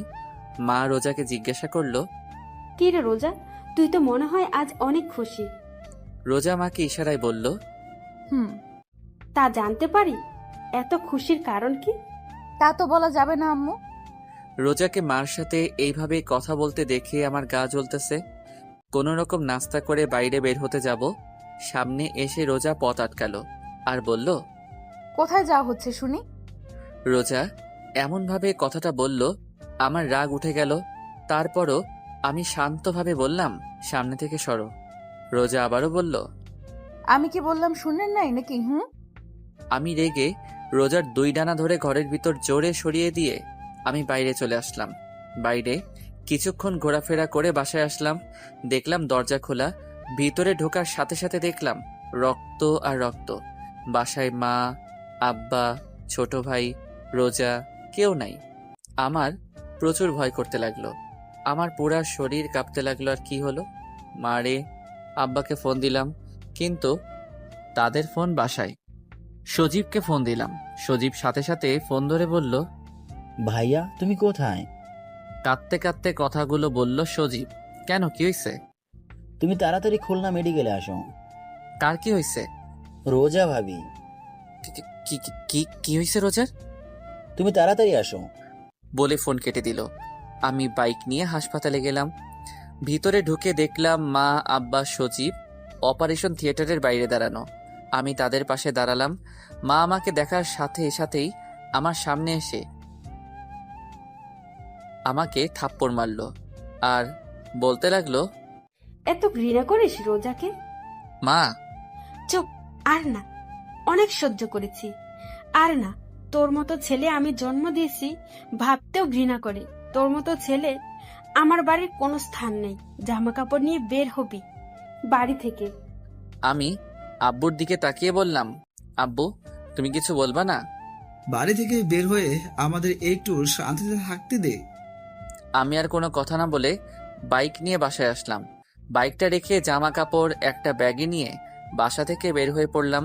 কোথায় যাব জানি না। দুপুরবেলা রৌদ্রের তীব্রতাপে উদ্দেশ্যহীনভাবে হাঁটতেছি রাস্তায়, আর ভাবতেছি কি করলাম আমি, কি কারণে মা আব্বু বের হয়ে যেতে বলল আমাকে বাড়ি থেকে। ঢাকার একটা টিকিট কাটলাম, ঢাকা যাব, ওইখানে যে কিছু একটা করা যাবে। বাসে উঠে চলে আসলাম ঢাকা। বন্ধু মিজানের কাছে আসলাম, ও তো আমাকে দেখে পাগল। দোস্ত, কতদিন পর দেখলাম তোকে। এই তো 2-3 বছর পর। হালা 4 বছরের বেশি। হুম। আচ্ছা, তুই একটু রেস্ট নে, আমি আসতেছি। তোর আব্বু আম্মু কোথায়? তারা নানা বাড়ি গেছে, 5-6 দিন পর আসবে। মিজান বলেই বাইরে চলে গেল, আর আমি ঘুমিয়ে পড়লাম। বিকেলে ঘুম থেকে উঠে খাওয়া দাওয়া করে আমি আর মিজান বাইরে কিছুক্ষণ ঘোরাঘুরি করে বাসায় আসলাম। ছাদে বসে মিজান এসে পাশে বসলো আর বলল, তা মামা, তোমার এই মন খারাপের কারণ জানতে পারি? মিজানকে সব বললাম। সব শুনে মিজান বলল, তা রোজার কি হয়েছে? তা তো দোস্ত আমিও জানি না রোজার কি হয়েছে। আচ্ছা, এখন তুই কি করবি? কিছু তো একটা করা লাগবে। কোনো কাজ কাম আছে তোর হাতে? এখানে তো নাই, তো খুঁজতে হবে। আচ্ছা, নিচে আয়, খেয়ে ঘুমাতে হবে। তুই যা, আমি আসছি। কিছুক্ষণ পর নিচে আসলাম, খাওয়া দাওয়া করে ঘুমিয়ে পড়লাম। সকালে মিজান আমাকে ঘুম থেকে উঠিয়ে বলল, সোহান, আমি কাজে গেলাম, নাস্তা টেবিলে রেডি আছে, ভাত তরকারি ফিরিয়ে আছে, ওভেনে গরম করে খেয়ে নিস, আমি গেলাম। মিজান কাজে চলে গেল। কোনো কাজ কাম নাই, তাই আমি আবার ঘুমিয়ে গেলাম। এদিকে অপারেশনের পর রোজাকে কেবিনে দেয়া হলো। রোজার জ্ঞান ফেরার পর আব্বু আম্মু সবাইকে দেখলো, কিন্তু সোহানকে দেখলো না। রোজা মনে মনে ভাবতেছে হয়তো কেবিনের বাইরে আছে। এইভাবে ভাবতে ভাবতে সকাল গড়িয়ে দুপুর, দুপুর গড়িয়ে রাত, সোহানের দেখা নাই। রোজার এমন অস্থিরতা দেখে মা জিজ্ঞাসা করলো, কি হয়েছে, এমন করতেছিস কেন? রোজা সহ্য করতে না পেরে কান্না করে দিল। কি রে, কি হয়েছে বলবি তো? রোজা কাঁদতে কাঁদতে বলল, উনি কই? উনি কে? আমার স্বামী। ও সোহান, ও একটা কাজে কিছুদিনের জন্য বাইরে গেছে। মা আর কোনো কথা বলল না, উঠে বাইরে চলে আসলো। আর রোজা মনে মনে ভাবতেছে, আমি হসপিটালে, তারপরও উনি চলে গেছে। আমার চাইতে কাজ বড় ওনার। আসুক উনি, আর কথা বলবো না ওনার সাথে। কিভাবে নিজেকে রোজার মনে অভিমান জমতে থাকে সোহানের প্রতি।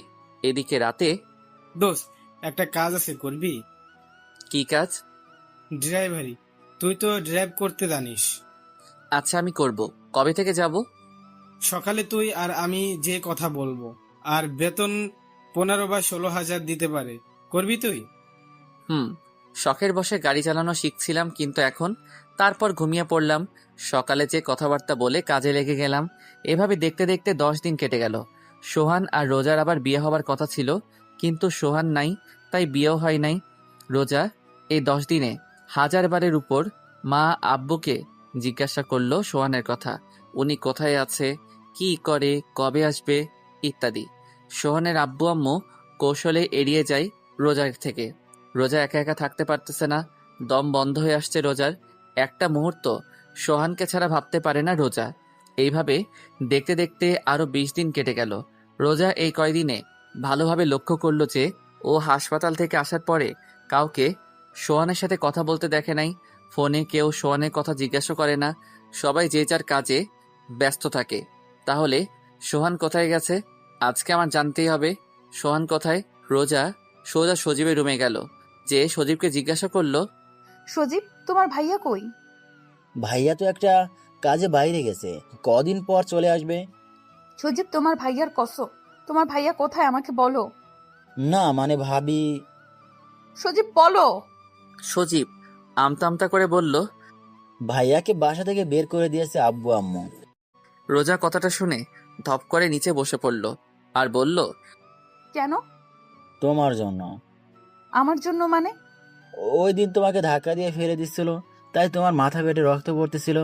আমরা তোমাকে হাসপাতালে নিয়ে গেছিলাম। তখন ভাইয়া হাসপাতালে আসে, তখন মা আব্বা তাকে বাসা থেকে বের করে যেতে বলছিল। তখন ভাইয়া চলে যায়। ভাইয়া এখন কোথায় আছে আমরা জানি না। রোজা হাউমাউ করে কান্না করতে লাগলো। রোজার চোখ থেকে কান্নার স্রোত বইতে থাকলো।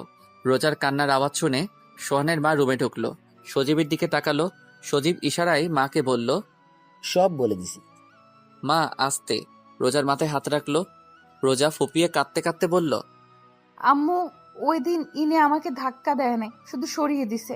আমার শাড়ি ওই দিন পায়ে পেঁচিয়ে গিয়েছিল, তার জন্য আমি পড়ে গেছি। সোহানের মা রোজার কথা শুনে নিশ্চুপ। কি বলবে? সে তো ভাবছে রোজাকে সোহান দেখতে পারে না, ঘৃণা করে, তাই ওই দিন ধাক্কা দিয়ে ফেলে দিছে। ওই দিন রোজাকে সোহান সরিয়ে দেওয়ার কারণে রোজার পায়ে রোজার শাড়ি পেঁচিয়ে যায় আর রোজা পড়ে যায়। মারাত্মকভাবে আঘাত হয় রোজার, তাই অনেক রক্তক্ষরণ হয়। এত রক্ত দেখে সোহানের মা ভয় পেয়ে যায়। লজ্জা, ঘৃণা, রাগে, অভিমানে ওই দিন সোহানকে বাড়ি থেকে বের হয়ে যেতে বলে সোহানের মা, সাথে সোহানের আব্বুও।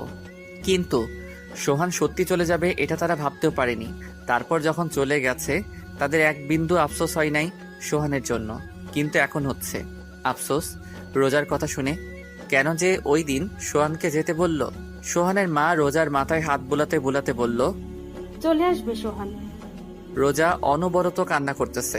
রোজা ফুপিয়ে ফুপিয়ে কান্না করতে লাগলো আর বলতে লাগলো, আম্মু আমি ওনার জীবনে আসার পর উনি কষ্ট ছাড়া আর কিছুই পায় নাই। তুই শুধু শুধু নিজেকে দোষ দিচ্ছিস। না আম্মু, আমার কারণে ওনার ভালোবাসার মানুষকে হারালে, আমার কারণে আজ উনি ওনার পরিবার ছাড়া। আম্মু আপনার পায়ে পড়ি, আমার কাছে আমার স্বামীর আইনা দেন আম্মু। রোজার এইভাবে কান্না করতে দেখে সোহানের মারও কান্না চলে আসে।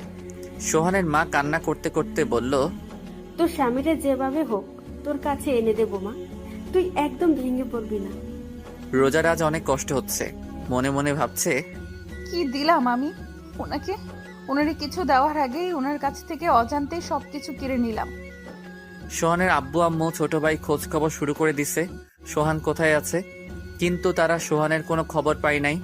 সোহানের সব বন্ধু বান্ধবের কাছে গেছিল, কিন্তু তারাও কেউ সোহানের খবর জানে না। সোহানের আব্বু আম্মু সারাদিন খোঁজে রাতে বাসায় আসলো, দরজায় কড়া নাড়লো, সাথে সাথে রোজা দরজা খুলল। আজ সারাদিন রোজা দরজার পাশে বসেছিল, কখন নিয়ে আসবে সোহানকে আব্বু আম্মু। কিন্তু দরজা খুলে সোহানের আব্বু আম্মুর মুখ কালো দেখে রোজা কান্না করতে লাগলো আর বলতে লাগলো, আম্মু আমার স্বামী কই? মা কি বলবে, তার কাছে কোনো উত্তর নাই। তারপরও কোনো রকম ভাবে রোজাকে বলল, দেখ মা, তুই কোনো চিন্তা করিস না, আমি যেভাবে হোক তোর স্বামীকে তোর কাছে ফিরিয়ে দেব। রোজা মাকে জড়িয়ে ধরে কান্না করতে লাগলো। আম্মু আমি এত কষ্ট সইতে পারতেছি না, ওনারা ছাড়া আমার দম বন্ধ হয়ে আসে। মা রোজাকে বলল, একটু ধৈর্য ধর। আর কত আম্মু, এতদিন তোমরা আমারে কেন মিথ্যা বলছো যে উনি কাজে গেছেন? তুই অসুস্থ ছিল, আর আমি জানি তুই সোহানকে ভালোবাসিস। তুই যদি জানতি সোহান চলে গেছে তাহলে তুই কষ্ট পাবি, ভেঙে পড়বি, তাই বলিনি। কিন্তু আমি তোকে ওয়াদা করতেছি সোহানকে তোর কাছে এনে দেব যেভাবে হোক। এদিকে সোহান একটা আলাদা রুম নিছে। এখন একা একা মাঝে মাঝে মিজান এসে দেখা করে যায়। আমি সকাল 10টায় কাজে যাই আর বিকাল 4 বা 5টায় বাসায় আসি। এসে রান্না বান্না করে একটু বাইরে ঘোরাফেরা করি, তারপর খাওয়া দাওয়া করে ঘুম। রিয়ার কথা আমার অনেক মনে পড়ে, রোজার কথাও মনে পড়ে। রাতে ঘুমানোর সময় রোজার সাথে আমার বিয়ে হওয়ার পর ওর এক একটা রাত আমার আলাদাভাবে কাটছে। কোনোদিন রোজা রাগ করে থাকতো, কোনোদিন কান্না করতো, কোনোদিন জড়িয়ে ধরে শুয়ে থাকতো, কোনোদিন আবার অভিমান করতো। আবার কোনো একদিন রাতে অনেক ভালোবাসা দিছিল আমাকে রোজা। জানি না ওই দিন রোজার কি হয়েছিল, বেঁচে আছে না মারা গেছে তাও জানি না। মাঝে মাঝে ফোনটা অন করতে মন চায়, মা আব্বুর সাথে কথা বলতে মন চায় এখনই বাড়ি যাই। কিন্তু যখনই বাড়ি যেতে মন চায় তখনই আব্বুর ওই কথা মনে পড়ে, আমাদের একটু শান্তিতে থাকতে দে। তারা কি বোঝে না তাদের ছেড়ে থাকতে আমার কত কষ্ট হয়, কত খারাপ লাগে।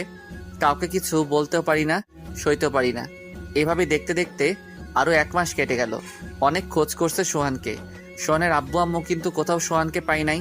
রোজা খাওয়া দাওয়া ধরতে গেলে ছেড়ে দিয়েছে। একবেলা খাইতো, 2 বেলা খায় না, তাও সোহানের মার জোড়াজড়িতে খাই। ঠিকমতো ঘুমিয়ে আসে না, ওর কাঁদতে কাঁদতে রাত পার করে। চোখের নিচে দেখে মনে হয় কেউ পাতিল থেকে কালি দিয়ে লাগিয়ে দিছে চোখের নিচে। রোজার এমন অবস্থা সইতে পারে না সোহানের মা শাড়ির আঁচলের আড়ালে মুখ চেপে বোবা কান্না করে। রোজা না খেতে অজ্ঞান হয়ে পড়ে। ডাক্তার ডাকার পর, ডাক্তার চেক আপ করার পর সোহানের মাকে বলে, মিষ্টি খাওয়ান। মানে আপনি দাদি হতে চলেছেন। মা আব্বু এই কথা শুনে খুশিতে কান্না করে দিল। রোজার জ্ঞান ফেরার পর রোজার জন্য খাবার আনলো মা। ভাত মাখতে মাখতে মা বলল, এখন থেকে আর না খেয়ে থাকবি না, কারণ এখন আর তুই একা না, বুঝলি? মানে আম্মু, আর আমি এখন ভাত খাবো না। চুপচাপ খা, নইলে আমার দাদুভাই কষ্ট পাবে। দাদু ভাই মানে? আরে পাগল, তোর গর্বে তোর স্বামীর সন্তান। রোজা রোজার পেটের উপর হাত দিয়ে অবাক চোখে সোহানের মায়ের দিকে চেয়ে আছে। সোহানের মা ইশারায় মাথা নাড়িয়ে রোজাকে হ্যাঁ বলল। রোজা ঢুকরে কেঁদে উঠল। সোহানের মা বাম হাত দিয়ে রোজাকে জড়িয়ে ধরে বলল, এখন থেকে আর তুই নিজেকে নিজে কষ্ট দিবি না। এখন তোর ভিতরে কিন্তু ছোট্ট সোহান বড় হচ্ছে। রোজা অনবরত কান্না করতে আছে। আস্তে আস্তে রোজাকে ভাত খাওয়ানোর পর রোজাকে শুইয়ে দিয়ে সোহানের মা চলে আসলো। রোজা বিছানায় শুয়ে শুয়ে একা একা বলতেছে, কোথায় আপনি? আমার কথা কি আপনার মনে পড়ে না? আমি কি করছি? আমাকে এইভাবে কেন কষ্ট দেন? আমারেও নিয়ে যাইতেন আপনার সাথে। আমার ভালো লাগে না আপনারে ছাড়া। আপনি কেন বোঝেন না? পাগলের মতো একা একা কথা বলতে থাকে রোজা। এভাবে দেখতে দেখতে আরো 1 মাস চলে গেল। রোজা এখন নিজেকে একটু শক্ত করছে, কারণ তার স্বামীর সন্তান তার গর্ভে।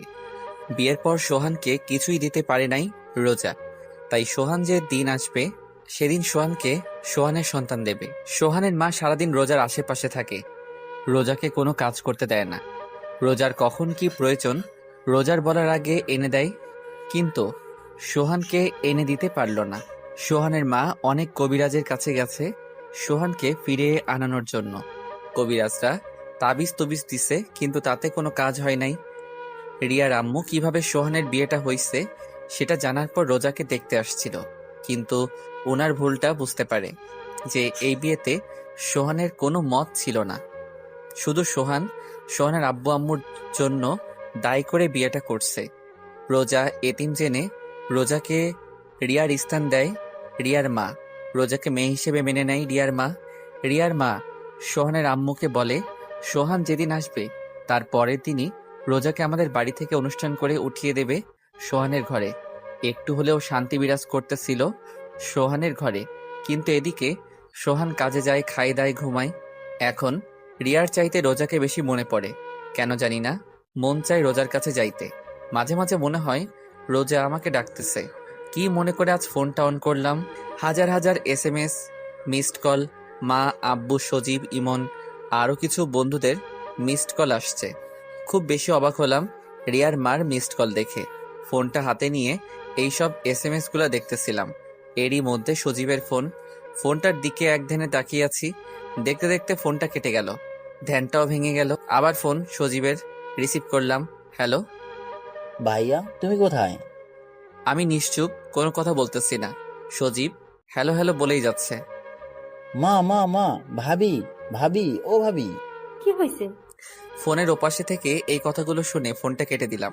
কেন জানি না মার কণ্ঠস্বরটা শুনে মনটাই কি রকম একটা শান্তি লাগতেছে। ফোনটা অফ করে ঘুমিয়ে পড়লাম।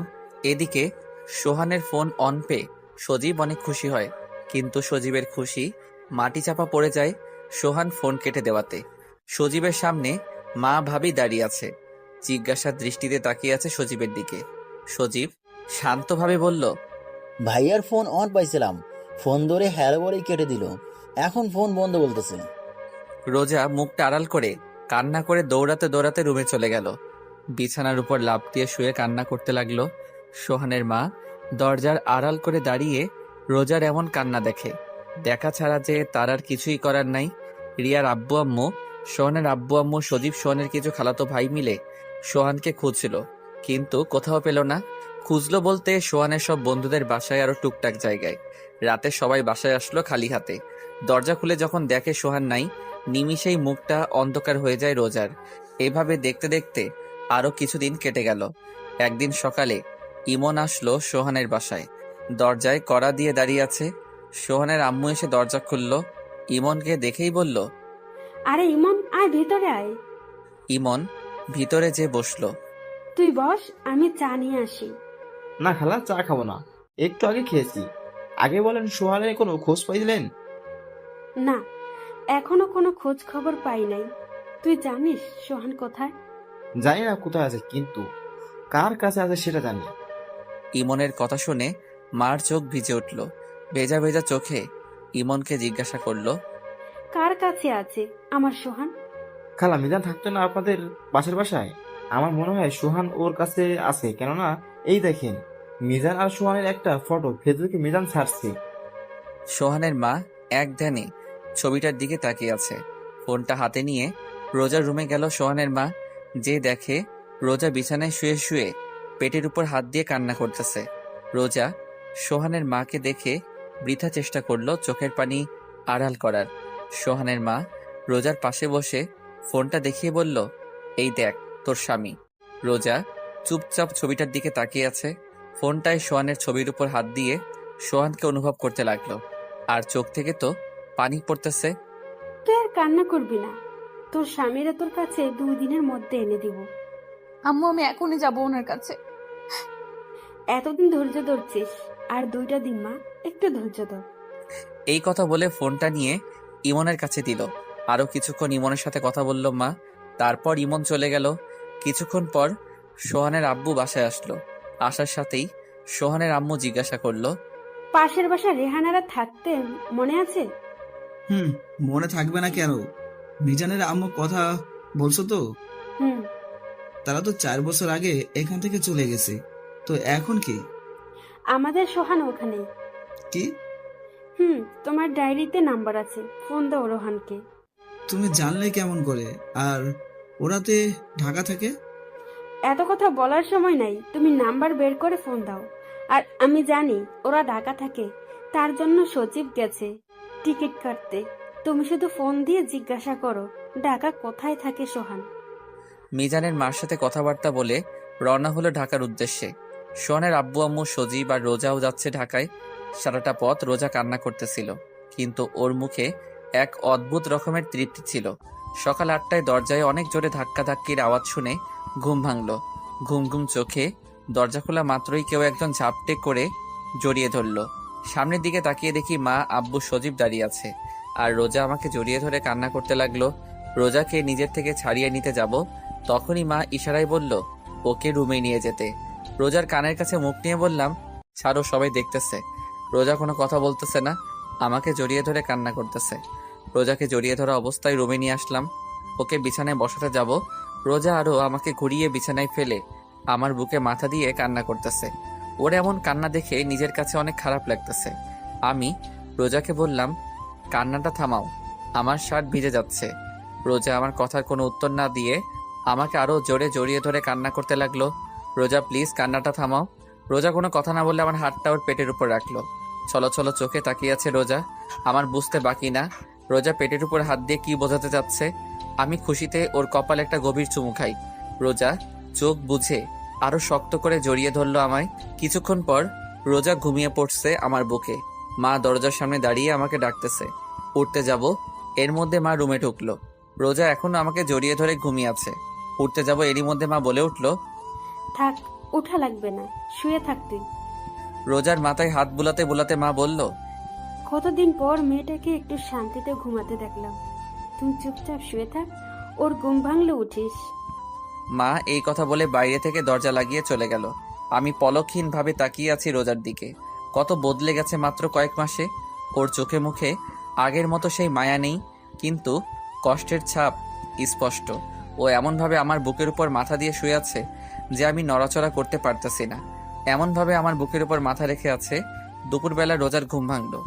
বুক থেকে মাথাটা তুলে আমার দিকে ঘুম ঘুম চোখে তাকিয়ে আবার কান্না করে দিল। রোজার চোখের পানিটা মুছে দিয়ে বললাম, কি হইছে, কাঁদতেছো কেন? ও কোনো কথা না বলে শক্ত করে জড়িয়ে ধরে বুকের উপর মাথা রেখে কান্না করতেছে। আমি ওর পিঠে আস্তে করে হাত দিয়ে একটু নাড়া দিয়ে বললাম, রোজা, তোমাকে আমি একদিন বলছি আমার সামনে কান্না করবে না। এইবার রোজা কান্না থামিয়ে চুপচাপ বুকে শুয়ে আছে। রোজা, রোজা, রোজা, কি কথা বলবা না? আচ্ছা ঠিক আছে, কথা বলা লাগবে না, এরকম বোবা হয়ে থাকো।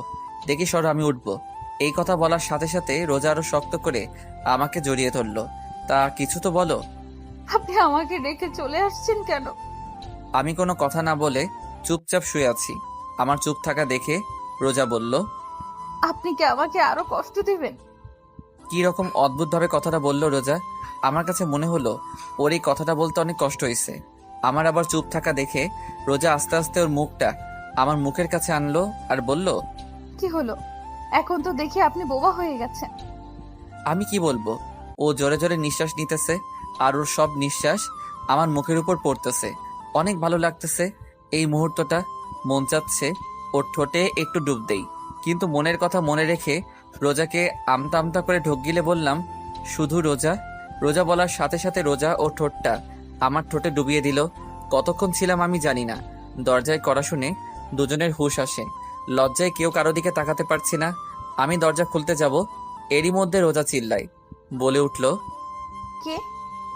দরজার ওপাশ থেকে মা বলে উঠল, আমি। আম্মু তুমিও না, তুমি যাও, আমরা পরে বের হচ্ছি। আচ্ছা, তোর যখন খুশি তখন বের হ। টেবিলে খাবার রাখা আছে, আমরা একটু মিজানদের বাসায় যাচ্ছি। আচ্ছা আম্মু, ঠিক আছে। আচ্ছা, আমি যাই। তাড়াতাড়ি আসবে আম্মু। হুম।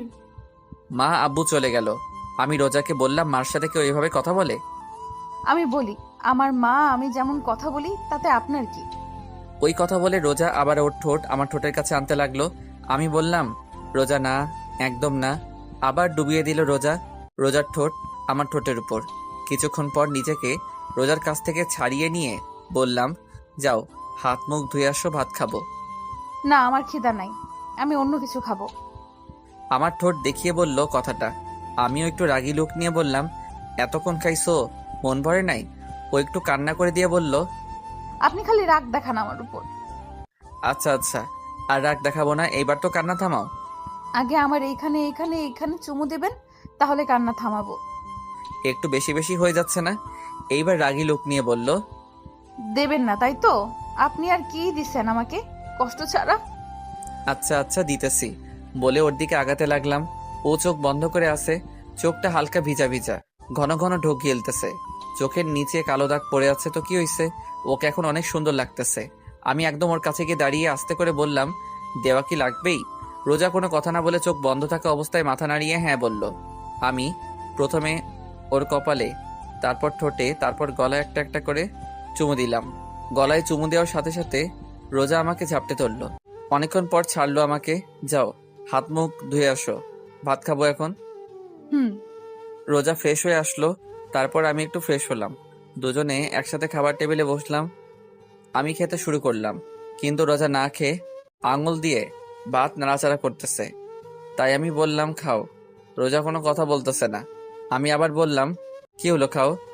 এবার রোজা আমতা আমতা করে বলল, কেউ যদি খাওয়াইয়া দেয় তাহলে আমি খাবো, আর নইলে খাবো না।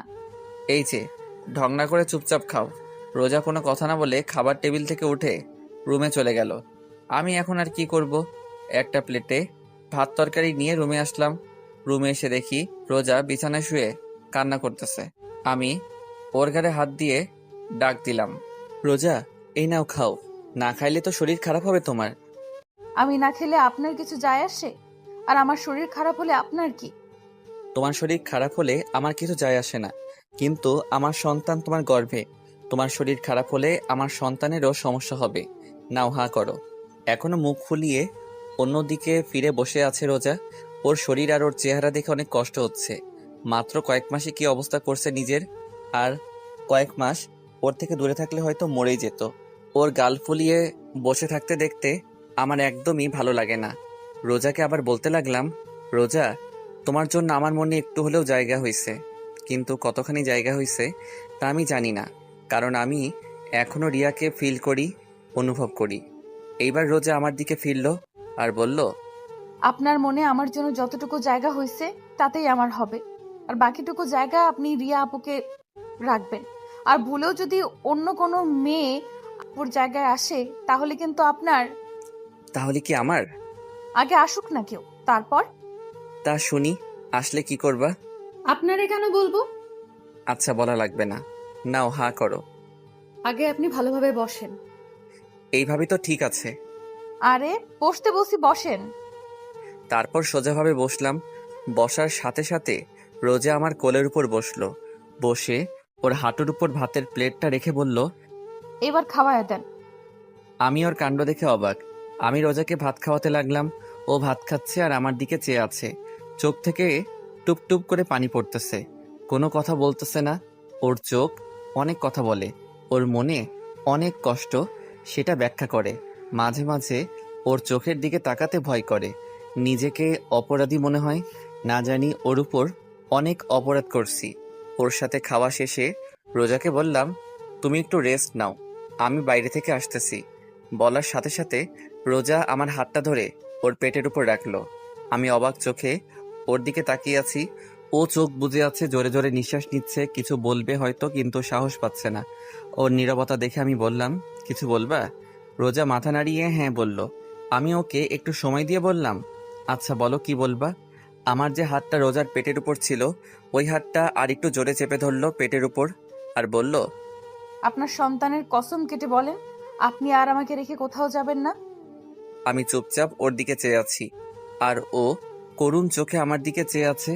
আমি ওর দিকে চেয়ে আছি। কি হলো বলুন। আমার কাছ থেকে কোনো উত্তর না পেয়ে আমার হাতটা ছেড়ে দিয়ে বিছানায় শুয়ে কান্না করতেছে। আমি ওর পাশে বসে আছি আর ও শুয়ে অন্যদিকে ফিরে কান্না করতেছে। আমি ভাবতেছি রোজাকে এখন কি বলবো। রোজা আমার কাছে থাকলে রিয়ার কথা মনে পড়ে যায় যে এখানে রিয়ার থাকার কথা ছিল। রোজা এসে ভাগ বসাইছে, আবার রোজা আমার কাছ থেকে দূরে থাকলে রোজাকে কাছে পেতে মন চায়। আমি আস্তে করে রোজার পিঠে হাত দিয়ে ডাক দিলাম, রোজা, রোজা দেখি এদিকে ফেরো। রোজা তারপরও চুপ করে আছে। ওকে একটু জোর করে আমার দিকে ফিরিয়ে ওর পেটে হাত দিয়ে বললাম, যদি তুমি ধরে রাখতে পারো তাহলে আজীবন তোমার সাথে থাকবো। রোজা ছলছল চোখে আমার দিকে চেয়ে আছে। আমি বললাম, কি হলো, পারবা তো? পারবো মানে? ইনশাল্লাহ পারবো। পারলেই ভালো। রোজা শোয়া অবস্থায় ওর হাত দুটি মেলে আমাকে ওর কাছে ডাকতেছে। ওর ডাকে সাড়া না দিয়ে কোনো উপায় নাই, আস্তে করে জড়িয়ে ধরলাম। ও আমার ঘাড়ে মুখ বুজে কান্না করতেছে। আমি ওর কানের কাছে আমার মুখটা নিয়ে বললাম, এত পানি তোমার চোখে কোথা থেকে আসে? ও আমার কানের কাছে মুখ নিয়ে আস্তে আস্তে করে বলল, কোথা থেকে আসে জানি না, কিন্তু আমার চোখে পানি আপনার জন্য আসে। মানে? মানে আবার কি, ভালোবাসি তাই। আপনার একটুখানি অবহেলা আমাকে অনেক অনেক কষ্ট দেয়। আমার মুখের ভাষা মনে হয় রোজা কেড়ে নিয়েছে। কি বলবো আমি, কি বলা উচিত এখন আমার জানা নাই। একটা কথা বলবো? বলো। রাগ করবেন না তো? আরে বলো তো। আপনি শুধু রাগ করেন কেন? আমি ওকে ছেড়ে দিয়ে বসে নরম সুরে বললাম, কি বলবা বলো। রোজা উঠে আমার পাশে বসে ওর দুই হাত আমার গলায় রেখে আহ্লাদি সুরে বলল, ওই দিন কিভাবে অধিকার আদায় করছি মনে আছে? আমি আমতা আমতা করে বললাম, কোন দিন? বলার সাথে সাথে রোজা আমাকে ধাক্কা দিয়ে বিছানায় ফেলে আমার উপর উঠে বসে বলল, এবার মনে পড়ছে কোন দিন? আমি আবার বললাম, কোন দিন? এইবারও আমার শার্টের বোতাম একটা খুলে আরেকটায় হাত দিয়ে বলল, এখনো মনে পড়ে নাই? পড়ছে পড়ছে, মনে পড়ছে। তাহলে এতক্ষণ ঢং করলেন কেন? না মানে। তাহলে শুরু হয়ে যাক। কি? কি মানে? বলেই মুখে কিস করতে লাগলো। এরই মধ্যে দরজা খোলার শব্দ শুনলাম। মনে হয় মা আব্বু আইছে। এদিকে রোজা পাগল হয়ে গেছে। রোজাকে বললাম, মা আইছে, সরো। রোজা কোনো কথা না বলে ও ওর কাজ করতেছে। রোজাকে এক প্রকার জোর করে নিজের থেকে ওকে ছাড়িয়ে বাইরে আসলাম। বাইরে আসার সাথে সাথে মা ঘরের ভিতর ঢুকতেছিল। আমারে বের হতে দেখে মা বলল, রোজা কই? আমি বললাম, আসছো সেই সকালে, আমাকে একবারও জিজ্ঞাসা করছো আমি কেমন আছি? তুই কেমন আছিস আমার জানা লাগবে না। আমার নাতির মা কেমন আছে, কেমন থাকবে সেটা জানলেই চলবে আমার। দেখি সর। আর রোজা কোথায়? রুমে আছি। রুমে যেতে যেতে বলল, রাত 8টায় বাসায় খুলনা যাব, রেডি থাকিস, মিজান টিকিট কাটতে গেছে। তারপর আব্বুর সাথে টুকটাক কথা বললাম।